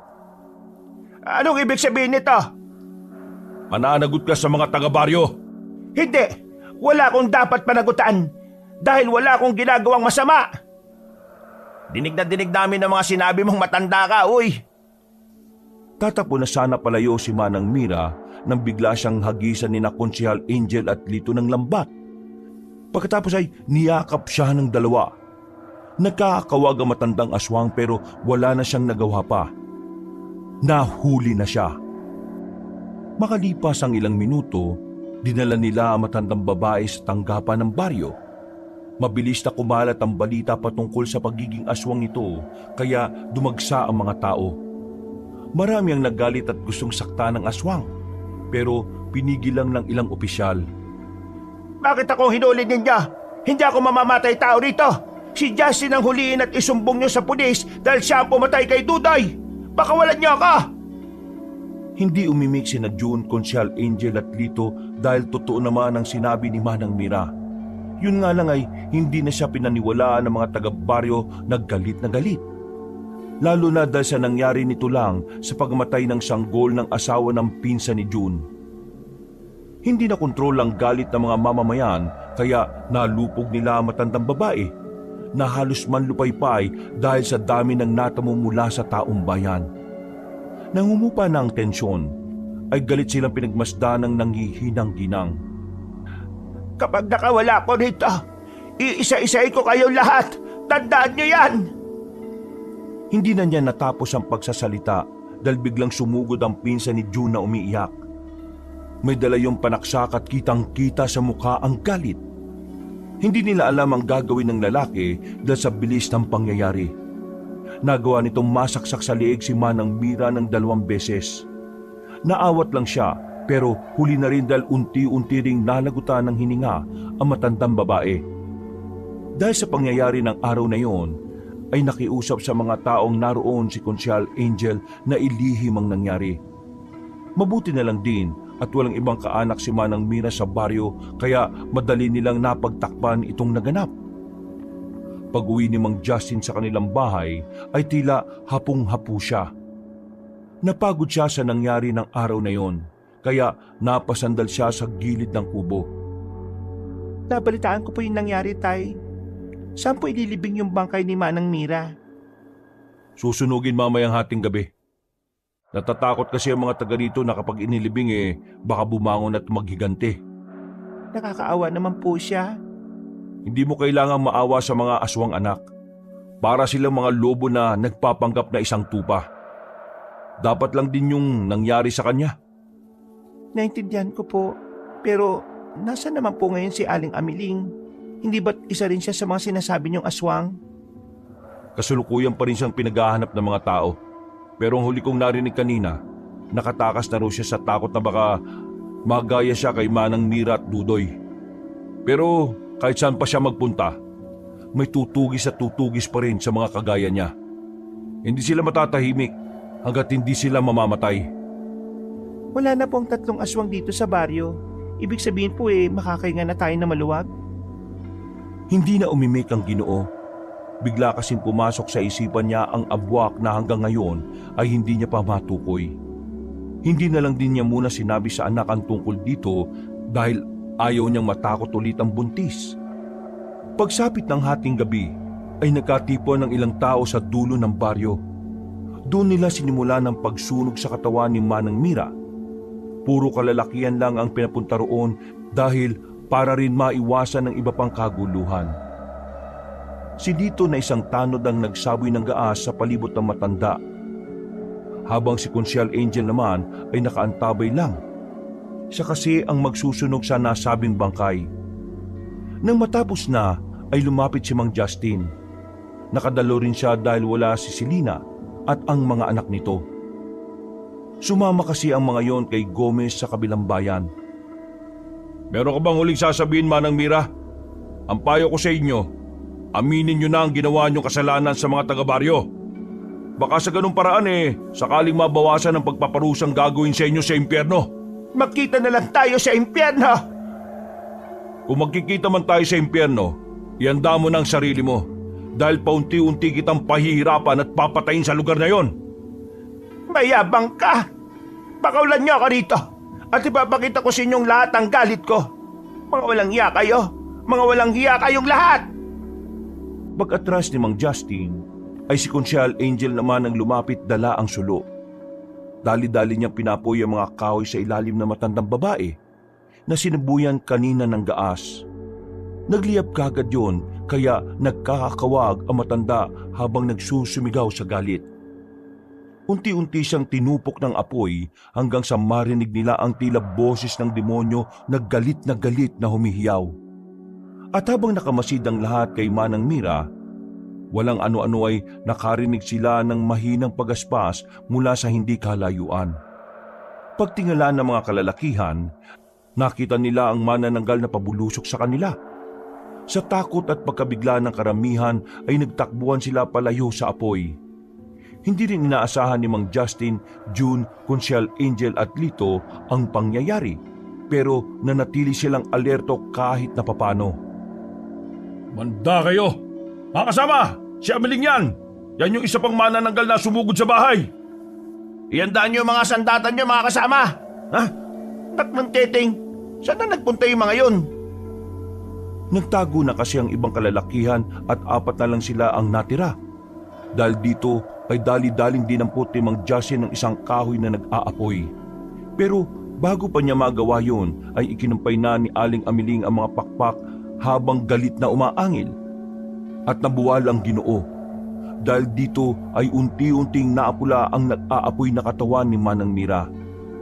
Nang mapatingin silang 4 dito ay nagulat sila dahil buhay pa ang matanda. Lumipad sa ibabaw nito si Aling Amiling at isinaboy ang sinumpang langis ng mga mangkukulam. Sa bilis ng pangyayari ay hindi na rin nila namalayan ito. Nakita na lang nila na tinutubuan na ng malalaking pakpak ang nasunog na matandang babae. At sa isang iglap ay nahati na ang katawan nito sa 2. Papatay ko kayong lahat! Mga kasama, magsipaghanda kayo! Ikaw ang uunahin ko, Justin! Mabilis na sumalakay ang matandang babae, pero kagad na humarang si na Ginoong Lito. Mabuti na lang din ay dala niya ang tulos na may tansong patalim. Pinagtututusok niya sa tagiliran ang manananggal na umangil ng umangil. Sinamantala rin ni June ang pagkakataon. Kahit natatakot ay nilapitan niya ang ibabang parte ng katawan ng matandang babaeng manananggal. Dali-dali nitong dinukot ang asin na may halong giniling na bawang at iwinisik ito. Mabuti na lang ay ginawa niya ito dahil naagrabyado na si Lito at Mang Justin. Ilang saglit pa ay biglang nakaramdam ng init ng katawan ang nasaming manananggal hanggang sa mapatingin siya kay June. Walang iya ka! Amaling! Patayin mo ang isang yan! Mga kasama, tulong! Pagsugod ni Aling Amiling kay June ay tumulong na rin nga si Konsyal Angel. Malakas niyang binato ang tulos na hawak at eksakto na tumama yon sa ulo ng nasabing manananggal. Walang buhay yung bumagsak sa lupa kaya mas lalong nagalit si Manang Mira. Pinatay niyo si Amiling! Papatayin ko rin kayo! Papatayin ko kayong lahat! Lumambot na yata ang puso mo. Samantalang nung isang gabi lang nag-aagawan kayo at pinag-aawayan niyo kung sino makapambibiktima sa anak ko. Hindi niyo ako mapapatay dito! Kayo ang uunahin ko! Paulit-ulit ka namang matanda ka Nakakairita ka na. Wala ka namang magawa laban sa amin. Hayop ka talaga! Kaya ikaw ang uunahin ko, Justin! Dahil kapag napatay kita, siguradong magpupulasan na mga ito. Alam kong hindi ka nila tutulungan dahil mga duwag sila. Kaya dapat sa'yo, mamatay na talaga! Talaga? O etong sa'yo. Mamatay ka na rin at sumunod kay Amiling. Magsama kayong dalawa sa impyerno mga alagad ng kadiliman. Ikaw ang mamamatay, hayop ka! Sa panaginip mo, matandang hukluban. Sinabuyan pa ni Mang Justin sa muka ang nahihirapang manananggal. Napatrasyon at napapikit habang umaangil. Pero hindi pa rin nagpapatinag ang aswang sa pagsalakay kahit walang nakikita. Winasiwas lang nito ng winasiwas ang matatalim na kuko kahit walang tinatamaan. Sinamantala na nila ang pagkakataon. Lumapit si June at kumuha ng bato. Saka pinukpok sa likurang ulo ng aswang. Napayaw na naman ang manananggal pero nanatili pa rin itong nakapikit at nahihirapan. Tila umuusok na kasi ang ibabang katawan nito dahil sa ginawa kanina ni June. Lito, pairam niyang tulos mo, bilis! Dali-daling inabot ng tanod ang nasabing sandata. Nang makuha ito ni Mang Justin ay walang pag-aalinlangan siyang sumugod. Hirap na si Manang Mira. Pero mas lalo tong napahayaw sa sakit ng saksakin ng Ginoo sa mata. Umalingaw-ngaw sa buong paligid ang nakakakilabot na paghiyaw. Nang marinig yun ng mga aso sa hindi kalayuan ay umalulong ang mga ito. Napatras naman si Manang Mira at pilit na tinatanggal ang sandatang nakabaon sa kaliwang mata. Pero mas itinulak ito ni Mang Justin. Pagkatapos ay bumalandra ang nanghihinang aswang sa mga kahoy na kaninay umaapoy. Sino nga ulit ang mamamatay ngayong gabi? Makikita tayo sa impyerno! Matagal pa yun. At kapag nagkita tayo ron, ihanda mo ang sarili mo, Manang Mira. Paglakad palayo ni Mang Justin ay gumana na kagad ang kaisipan ni Lito. Dali-dali niyang kinuha ang natitirang gaas at isinaboy sa mga nakahandusay na manananggal. Pagkatapos ay walang pag-aalinlangan itong niliyaban ni Konsyal Angel gamit ang posporo. Nag-apoy ang mga ito at tuluyan ng natupok. Nang makita yon ng iba pang kalalakihan ay bumalik sila na parang tapang na tapang sa mga sarili. Napailing na lang si Mang Justin habang ang iba ay hingal na hingal sa pangyayari. Nagtagumpay sila na matugi sa mga aswang na nagtatago sa baryo. Pero alam ni Mang Justin na hindi pa tapos ang laban.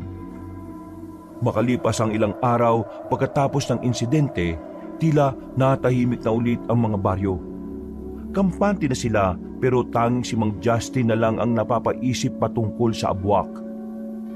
Isang hapon, Pagka-uwi ng bahay ay nakita niya si Selena at ang asawa nitong si Gomez sa kubo. Tumango lang sila sa mga yun at pumasok na sa loob ng bahay para puntahan ang mga apo. Dito ay nakita niyang isang bata na kalaro ng kambal, kaya napakunot siya ng noo. Kapkab, anog-anog, sino yung batang yan? Ako po si Raprap. Magandang hapon po. Ganda nga po din. Sino kasama mo?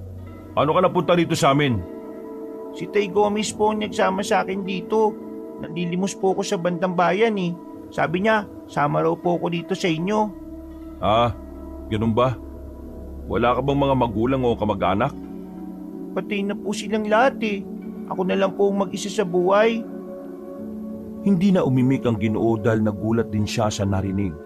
Pero maya-maya lang nang magkatitigan sila ay parabang may kung anong pakiramdam na dumaloy sa katauhan ni Mang Justin. Hindi niya maintindihan pero parang pamilyar sa kanyang dating na matangkad na bata.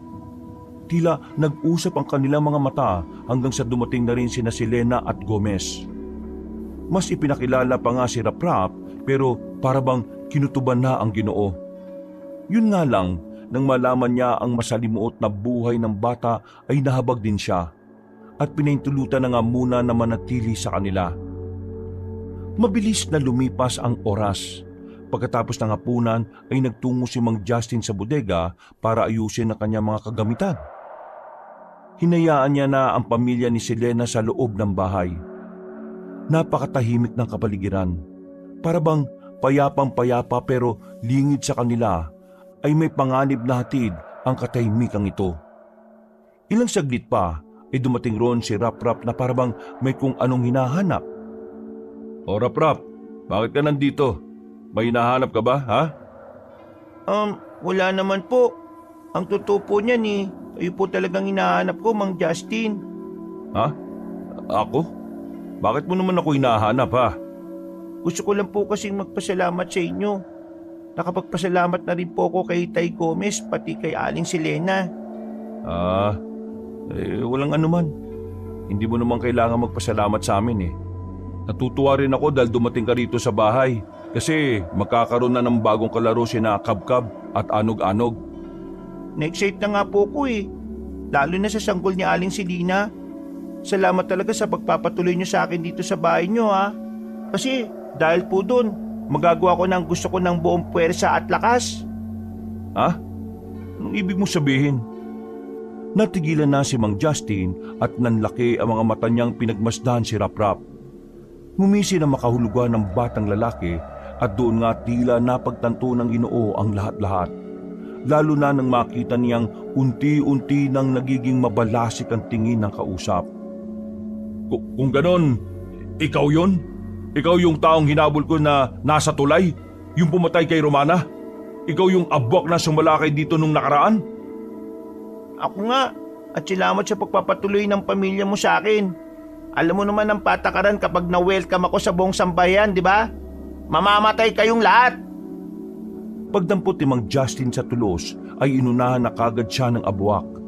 Mabilis na nag-anyong matutulis na pakpak ang kanang kamay nito at inatake ang Ginoo. Tagus at siya ng matutulis na sandata. Pagkatapos ay saka binalandra ang Ginoo. Nauntog siya at mahiluhilong bumagsak sa lupa. Nang tingnan niya si Raprap, ay nakangisi na lang yon sa kanya habang dinidilaan ang dulo ng pakpak na may bahid ng dugo. Matagal ko rin pinagtyagang hintayin ng pagkakataong ito. At sa wakas, nakapasok din ako sa bayan ng kilalang si Mang Justin na isang manunugis na mga aswang. Matulog ka lang na maimbing dyan. Saka na kita babalikan. Uunahin ko muna si Aling Selena sa loob ng bahay dahil matagal na ako natatakam sa kanya eh. Kahit sa bayan, amoy na amoy ko ang halimuyak ng bango ng tiyan niya. Grabe ang pagkakatakam ko sa anak mo. Walang iya ka. Gusto ko lang magpasalamat sa iyo nung hapon na una tayong nakita ha. Kasi kung di mo ako inabol, hindi ko malalangap ang amoy ng anak mong buntis eh. Tinadana talaga na magkita tayo, Mang Justin. Kaya bilang ganti, ihuli na kitang patayin. Sinubukang bumangon ng Ginoo, pero dahil sa dami ng sugat sa tiyan at sa dami ng dugong nawala, ay tuluyang umikot ang kanyang paningin.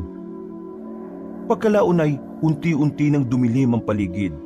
Pero pilit niyang nilalabanan ang sarili na huwag mawala ng malay tao. Nakita na lang niya na lumabas na ng bodega ang batang abwak. Selena, Gomez, Kabkab, anog-anog! Napapapikit siya, dala ng panghihina pero tila aware pa rin ang diwa niya sa mga nagaganap sa paligid. Ilang saglit pa nga ay nakarinig na siya ng sigaw mula sa loob ng bahay nila kaya bigla siyang napadilat. Tila ito ang naging hudyat para magkaroon siya ng sapat na determinasyon para makabangon. Kahit nanghihina at nahihirapan ay pinilit niyang tumayo. Kumapit siya sa gilid at sumandal. Pagkatapos ay pinunit niya ang damit. Nang makita niyang malalim at tagus-tagusang sugat, ay napasingap siya sa kadahan-dahang lumapit sa lamesang naroon. Dali-dali niyang kinuha ang gaserang may banyos at walang pag-aalinlangan yung ibinuho sa sugat. Dahil sa tindi ng sakit ay muli siyang natumba. Pero bumangon ulit siya dahil naririnig na niya ang sigaw at kalabugan sa loob ng kanilang bahay. Hindi ako pwedeng mamatay dito. Nangako ko sa anak ko na hindi ko sila pababayaan. Tanging matinding pagnanais na lang ang nag-uudyok sa kanya. Lumakad na siya palabas ng bodega tanga ng tulos. Buntot pagi at iba pang sandata. At habang palapit ng palapit sa kanilang bahay, ay mas palakas ng palakas ang mga palahaw at sigawan na kanyang naririnig. Saglit siyang bumuntong hininga at nang nasa pintuan na ng likod bahay ay ibinuhos niya ang lahat ng enerhiya sa pagsigaw. Papatayin kita, gago kang aswang ka! Tay, tulungan mo kami! Tay, may halimaw! May halimaw! May taong uwak na pumasok sa bahay! Pinatay niya ang asawa ko! Pagpasok ni Mang Justin ay nakita niyang nakandusay na sa sahig si Gomez. May gilit na ito sa liig at tumatagas ang sariwang dugo. Nagmadali na siya kaagad dahil narinig niyang nasa kwarto ang kanyang anak at mga apo. At doon nga ay nakita niya ang batang abwak na nasa tapat ng pinto at pilit itong sinisira. Ako ang harapin mong gago ka! Buong lakas na iwinasiwas ni Mang Justin ang buntot pagi, dahilan para mapatras ang aswang. Lumipad yun at sumandal sa nakasarang pinto ng sala, habang tila gulat na nakatingin sa kanya. Nagulat ka ba? Akala mo basta-basta mo lang ako mapapatay, ano? Ikaw ang uunahin ko! Totoong nakakagulat nga. Dahil nakabangon ka pa nga, Mang Justin. Pero wala pa rin namang magbabago dahil mamamatay pa rin kayong lahat dito eh. At sinisiguro ko yun. Gawin mong hayop ka. Tingnan natin kung sino ang iiyak at magmamakaawa sa huli. Layuan mo ang pamilya ko! Hindi ko na magagawa yun. Kayo mismo ang malugod na nag-imbita at nagpapasok sa akin sa bahay niyo eh. Lalayuan ko lang kayo kapag patay na kayong lahat at nakain ko na ang masarap na hapunan na nasa sinapupunan ni Aling Selena. Mamamatay ka muna! Muling hinampas ni Mang Justin ang buntot pagi, pero nakaiwas ulit ang abwak. Hindi tumigil ang Ginoo hanggang sa mapilitan ng batang aswang na tumalon sa bintana. Nabuwal yon saka siya nagkampay ng pakpak at pumaitaas. Ano? Nagduduwag ka na ba, ha? Mayabang ka, tanda! Tingnan mo nga yung sarili mo oh. Namumutla ka na. Kaunti na lang at babagsak ka na. Kaya bakit ko papahirapan ang sarili ko? Ray! Walang iya ka, ang sakit! Umiktad-diktad ang abwak matapos matamaan ng tulos na may tansong patalim. Nang bumagsak ito sa lupa ay kaagad ding bumangon. Pagkalaon ay saka nito pilit na hinatak ang tulos na nakabaon. Umlingaw-ngaw ang nakakabinging huni ng aswang hanggang sa maitapon ito sa malayo ang nasabing sandata. Matibay ka rin talaga ha! Malapit nang maubos ang pasensya ko sa'yo! Hindi lang mauubos ang pasensya mo sa akin. Mauubos din ang hininga mong aswang ka! Napatras ang abwak ng sabuyan siya ng asin na may dinikdik na bawang. Nang tumama yun sa kanyang sugat ay tila uminit ito na parang nasusunog. Nagwala sa sakit ang batang aswang at sinamantala kagad to ni Mang Justin. Tumalon siya sa bintana kahit nahihirapan.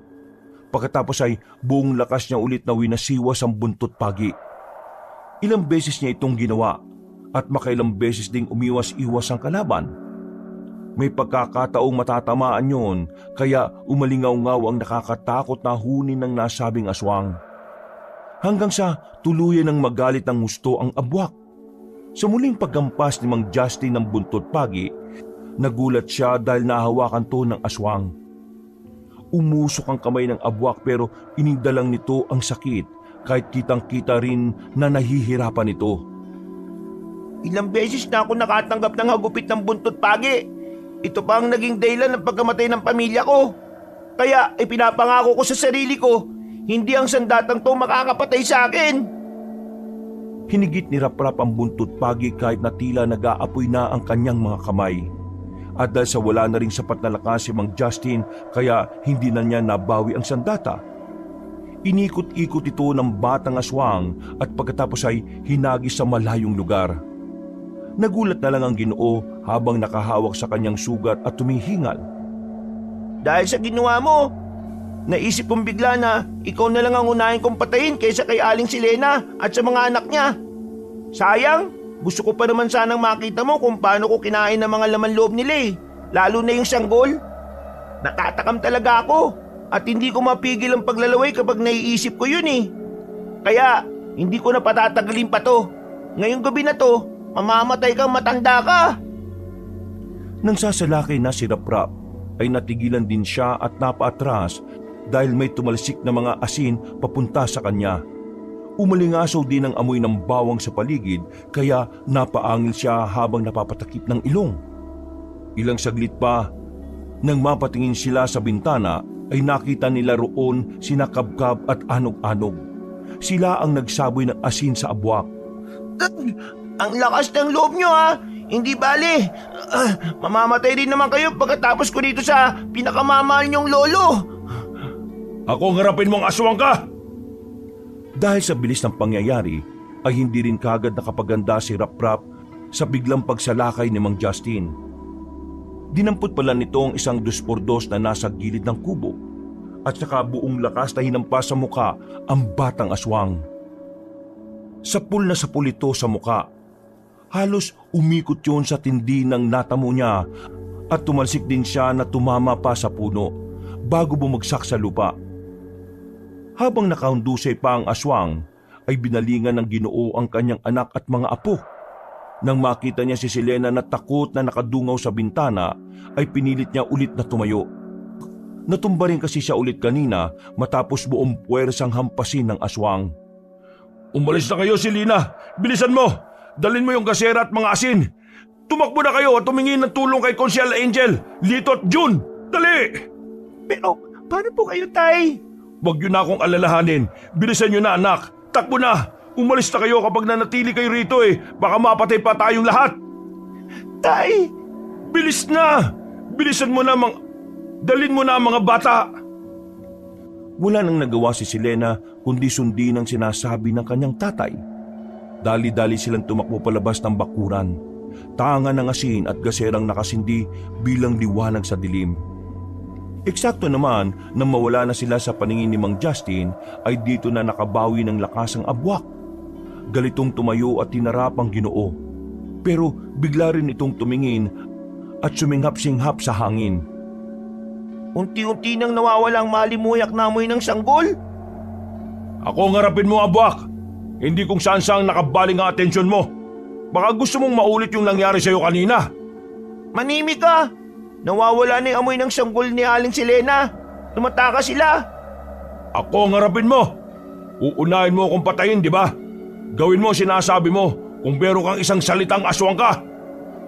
Bata lang ang boses at anyo ko, pero hindi ako tuto. Tingnan mo yung itsura mo, Mang Justin, oh. Mamamatay ka na rin naman, kaya hindi na ako mag-aaksaya ng oras pa sa'yo. Mas di amak na mas masarap ang sariwang dugot karne ng sanggol sa tiyan. Kaya, maiwan na kita dyan. Mamatay ka na lang ng unti-unti. Dahan-dahang ikinampay ng aswang ang pakpak niya, pero dahil napuruan ng kabila kaya hindi niya rin maibalanse ang paglipad. Naiinis siyang lumundag sa puno bago muling humarap kay Mang Justin. Nakitang-kita naman ang matinding pag-aalala sa muka. Hindi tuloy ako makalipad na maayos. Pero ayos lang dahil maabutan ko pa rin naman sina Aling Silene. Maiwan na kita dyan, Mang Justin ha. Pakinggan mo na lang mula rito yung sigaw ng nagmamakawang anak mo. Huwag kang mag-alala dahil sisiguraduhin kong maririnig mo ang pagsigaw nila. Huwag mo akong talikuran. Ako ang harapin mong walang yaka. Bumalik ka rito, Dago! Subukan mo lang saktan ang anak ko at ang mga apo ko. Hindi kita titigilan kahit sa impyerno. Wala nang nagawa ang Ginoo dahil hindi na niya napigil pa ang aswang. Nagtatatalon yun sa mga puno, kaya sinikip niya ring muling makatayo. Kahit ang totoo ay hinang-hinaan na rin talaga siya. Nakakaramdam na siya ng pamamanhid ng katawan, pero sinisikap niya pa ring tatagan. Hindi pwede to. Hindi ko pabayagang mapahamak ang anak at mga apo ko. Wala na siyang inaksayang oras pa. Paika-ika siyang naglakad para sundan ang mga yon. Makailang beses siyang natumba at napaluhod pero patuloy pa rin siyang lumalaban. At nang malapit na sa palikong daan ay nakarinig na siya ng alulong ng mga aso. Pagkatapos ay sinundan ito ng hiyaw ng babae. Pamilyar ang boses kaya mas lalo siyang nag-alala. Diyos ko po, ang anak ko, ang mga apo ko. Panginoon, tulungan mo sila. Bigyan mo po ako ng kalakasan. Hindi na niya natapos ang pagsasalita dahil biglang nanghina ang kanyang tuhod. Napalood na siya at nang sinubukan niyang tumayo ay ramdam niyang nanginig ang kanyang mga kamay dahil sa sobrang pagod at panghihina. Unti-unti na namang nanlabo ang paningin niya. Pinilit niyang labanan ito pero hindi na talaga niya kaya. Panginoon, parang awa niyo na po. Tuluyan na siyang bumagsak at hindi nakagalaw, kaya napayak na lamang siya. Determinado pa ang kanyang isip pero tila sumusuko na ang katawang lupa niya. Lumabang ka, Justin. Lumabang ka. Pagpikit ng mga mata niya ay nakarinig siya ng tunog ng tricycle, kasabay ng tila pagdagundong ng lupa. Bigla siyang napadilat at nagulat na lang siya nang makita ang isa pang paa at ang pamilyar na tono ng boses. Mang Justin! Mang Justin! Tutulungan ko na po kayo. Isasakay ko kayo sa tricycle. Jun, ang mga anak ko, ang mga apo ko, kailangan nila ng tulong. Huwag po kayo mag-alala. Ligtas na po sila si Lena, pati si Nakabkab at Anog-Anog. Nilabanan na ng mga taga-baryo yung taong uwak. Nandun ngayon sila Konsyel Angel at Kuya Lito. Abwak yun, yung ligaw na aswang. Yun nga po, abwak. Magpahinga na po kayo. Dadaling ko na kayo sa ospital. Huwag na po kayo mag-alala dahil ligtas na ang lahat. Magiging ayos na po ang lahat, Mang Justin. Maraming salamat. Salamat. Hindi na natapos ng Ginoo ang pagsasalita dahil nawala na siya ng malay. Pagdilat ng kanyang mga mata ay naabutan niya ang sarili na nakahiga sa upuan ng kubo. Nagtataka siyang bumangon habang iginala ang tingin sa labas. Anong nangyari? Panaginip lang ba yun? Tumayo siya at lumabas ng kubo. Nagpagala-gala siya ng tingin hanggang sa mapatinghal sa langit. Napabuntong hininga siya nang maramdaman ang kaginhawaan ng gabi. Pumikit siya at ninamnam ang sandaling yun. Parang ngayon lang kasi niya nadama ang ganito. Pero napawi rin ang kaginhawaan na ito dahil biglang may umalingaw-ngaw na alulong mula sa hindi kalayuan. Tila gumapang ang kilabot sa buo niyang katawan. Kaya wala sa sarili siyang napatingin sa kanilang bahay. Ang nakabibinging katahimikan ang tila nagbigay babala sa kanya. Bigla siyang kinutuban kaya naman dali-dali siyang naglakad papunta sa bahay. Silina! Gomez! Kabkab! Anog-anog! Nasaan kayo? Nanlaki ang mga mata niya sa gulat nang makita ang walang buhay na katawan ni Gomez na nakahandusay sa sahig. Dilat na dilat ang mga mata nito. Lawit ang dila at tumataga sa ginilitang leeg ang sariwang dugo. Mas lalong nahintakutan ng Ginoo kaya dali-dali siyang tumakbo sa silid ng anak. Pagdating sa pintuan ay ganun na lang ang pagkasindak niya dahil nagkalat na doon ng dugo. Nang mapatingin siya sa kama ay naroon ang mga apo niyang kambal, dilat ang mga mata, wakwak ang mga tiyan at wala na rin buhay. Ang masaklap pa ay nagkalat ang mga laman loob ng kaawa-awang mga bata. Subalit ang mas hindi niya masikmura ay nang makita niya si Selena na nakasandal sa kama. Nakatingin yun sa kanya habang nakahawak sa wakwak na tiyan. Tay, sabi mo hindi mo kami pababayaan ng apo mo. Pero hindi mo kami nagawang mailigtas, Tay. Anong nangyari rito, anak? Hindi mo kami nailigtas, Tay. Nakain na ang sanggol sa tiyan ko. Hindi na niya makikita ang magandang mundo. Kasalanan mo to, Tay. Sino gumawa nito sa inyo? Sabi mo sa akin, Selena! Sino pa ba, Mang Justin? Eh di walang iba kundi ako. Pagtingin ng Ginoo sa bandang kanan, inakita niya si Raprap na nasa anyong abwak. Hawak-hawak ng batang aswang ang walang buhay na sanggol habang nilalantakan. Dahil dito ay nanlaki ang mga mata ng Ginoo at napatras siya hanggang sa tila mahulog sa walang hanggang balon. Walang ano-ano ay napabalikwas siya ng bangon. Nakita niyang nagulat din si Selena habang ang mga apo niyang si Kabkab at Anog-Anog ay natigil sa paglalaro. Tay, salamat po sa Diyos at ayos na kayo. Ano bang nangyari? Ligtas na po ang lahat, Tay. Wala na yung abwak, wala na si Raprap. Nakahinga ng maluwag ang Ginoo at muli siyang napahiga dahil sa mga nalaman. Nang bumuti-buti na ang kanyang lagay, ay saka idinitalye ni Selena at June ang mga nangyari. Kung paanong napatay ng mga taga-baryo ang batang aswang na abwak sa pangunguna ni Konsehal Angel at ng tanod na si Lito. Tuluyan ang naging payapa ang lugar at wala ng mga aswang na nagpunta roon. Dahil sa takot na baka mamatay din sila katulad ng sinapit ng mga nagtatago at ligaw na aswang sa baryo. Wakas,